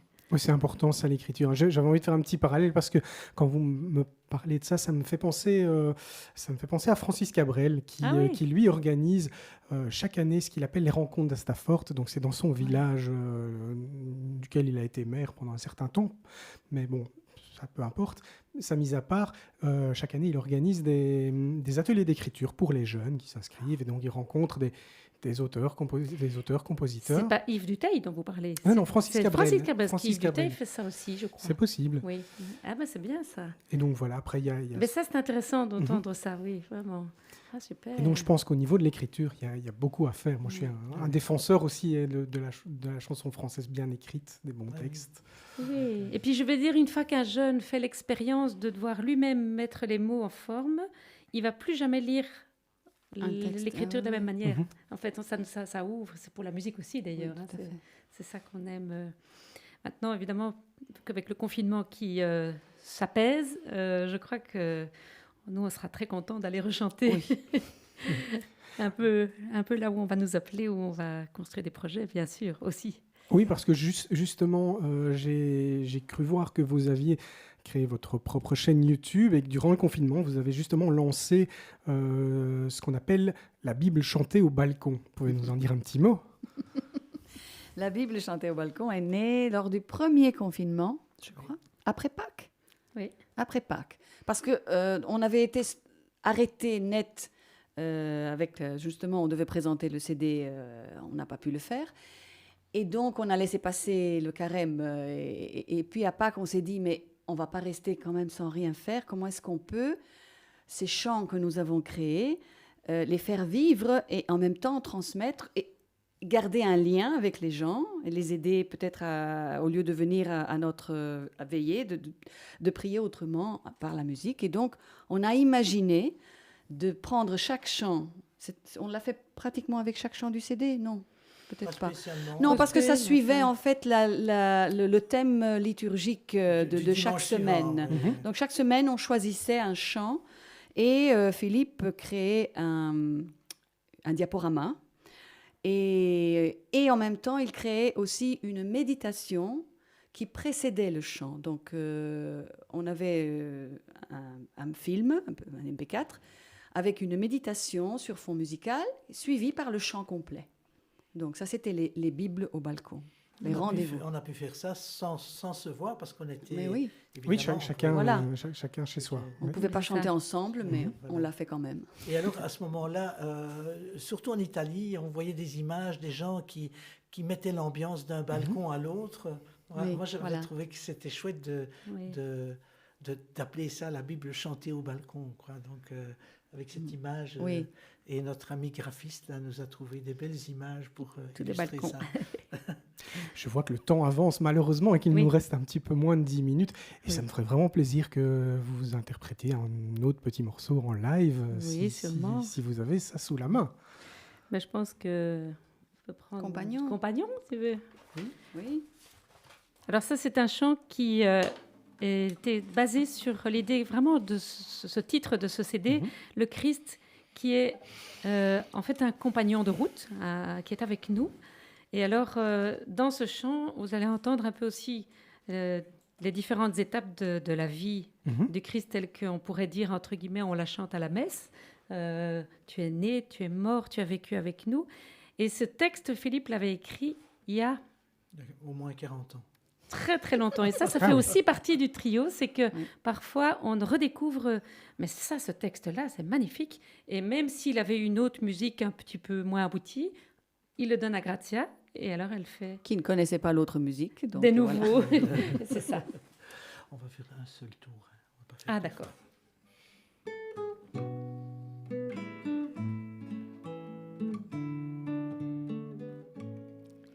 Compagnon de misère, né parmi nous, compagnon de voyage. Tu as marché avec nous, compagnon de la joie. Tu fis la fête avec nous, compagnon de souffrance. Tu compatis avec nous, compagnon dans la mort.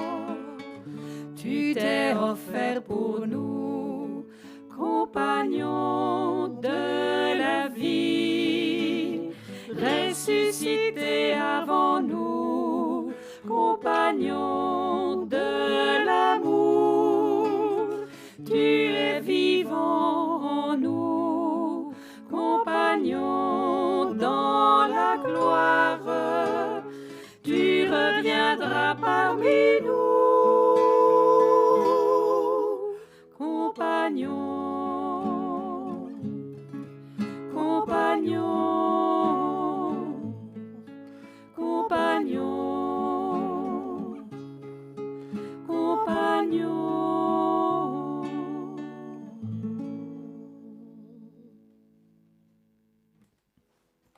Eh bien, merci beaucoup, en tout cas, pour ce petit tour de chant. Où est-ce qu'on peut vous retrouver sur le net, les réseaux sociaux, etc., etc. Nous avons un site, Oui. gps-trio.be, oui. Et puis une page Facebook aussi, GPS Chanter la Bible. Chanter la Bible. Et puis, là, donc, vous disiez sur la chaîne YouTube Oui. qui est liée aussi. Au en site. fait, au site. Mais c'est-à-dire qu'en fait, il y a deux chaînes GPS Trio. Mhm. Et ici, c'est Trio avec une majuscule, GPS avec une majuscule AG, YouTube. C'est dans ce sens-là, ça, Oui. c'est la bonne. Oui, parce Trio que GPS. YouTube a créé automatiquement, autogénéré Voilà. une chaîne GPS Trio Ouais, avec ouais. nos chants, mais c'est pas là où on met nos créations, Bible au Non. balcon, éveillé, tout ça, enregistrement. Et puis le site de Bayard. Donc sur Bayard, il y a un site qui s'appelle Chantons en Église, Mhm. où il y a des milliers de partitions. Et il y a toutes nos partitions, tous les audios, tout ce qu'on cite. Si des gens cherchent, il y a beaucoup de choses là aussi. Eh bien, je voudrais vous poser encore une petite question subsidiaire. La suite de l'aventure GPS, ou en tout cas vos envies pour les prochains mois et les prochaines années, ce serait quoi? Certainement chanter beaucoup à l'extérieur, sortir de nos maisons. Et puis, je crois que peut-être qu'on va continuer à écrire beaucoup et créer des ateliers d'écriture On a envie de remettre sur pied une session, en tout cas, de formation. Ça, c'est le projet pour l'année prochaine. Assez Oui. extraordinaire, c'est que chaque fois, en tout cas pour ma part, j'ai l'impression que, voilà, maintenant j'ai fini. J'ai tout dit. J'ai dit ce que je devais dire. Et chaque fois, il y a quelque chose qui arrive. Et je dirais même quand c'est pas moi, c'est la vie qui nous relance. Ou un appel qui se fait. Il y a toujours un après qui nous attire, qui nous fait avancer. Parfois qui nous remet en question aussi. Donc Tout à fait. voilà, c'est...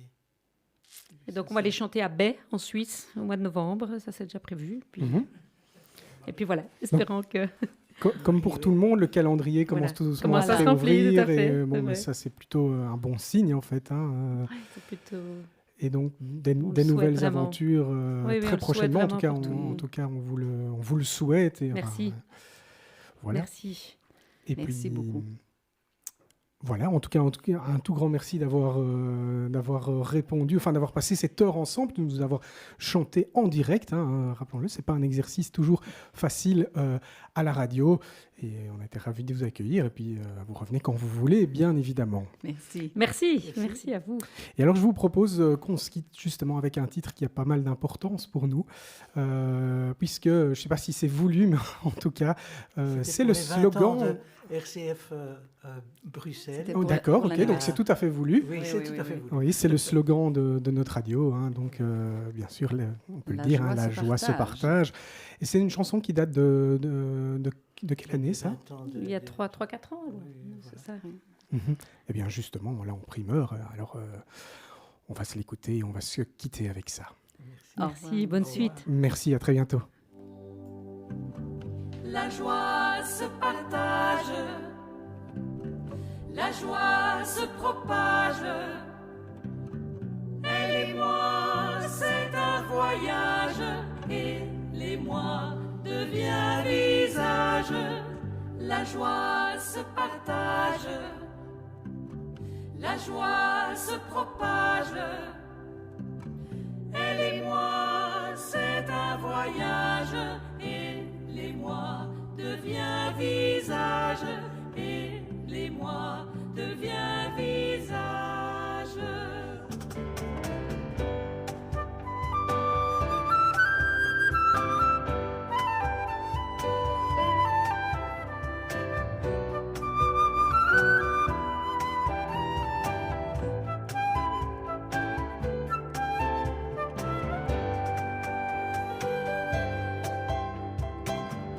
La joie se partage, la joie se propage. Elle et moi, c'est un voyage, et l'émoi devient visage.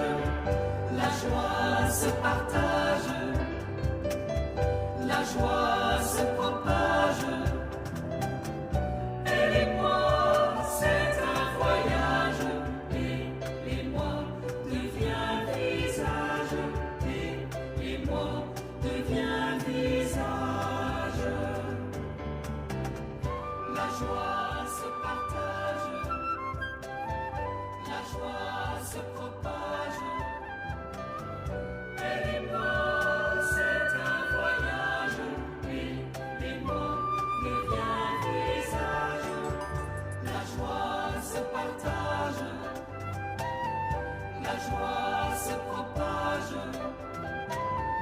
Elle et moi, c'est un voyage, et l'émoi devient visage, et l'émoi devient visage.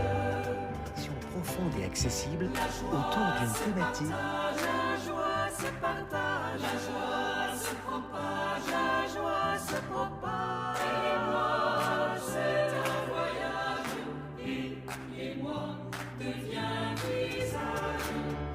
La joie se partage, la joie se partage, la joie se propage, la joie se propage. Et moi, c'est un voyage, et moi devient visage, et moi devient visage.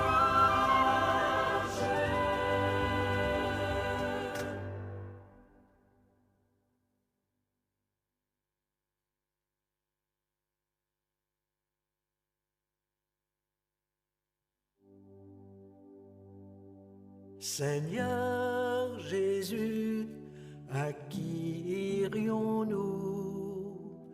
De ton bateau tu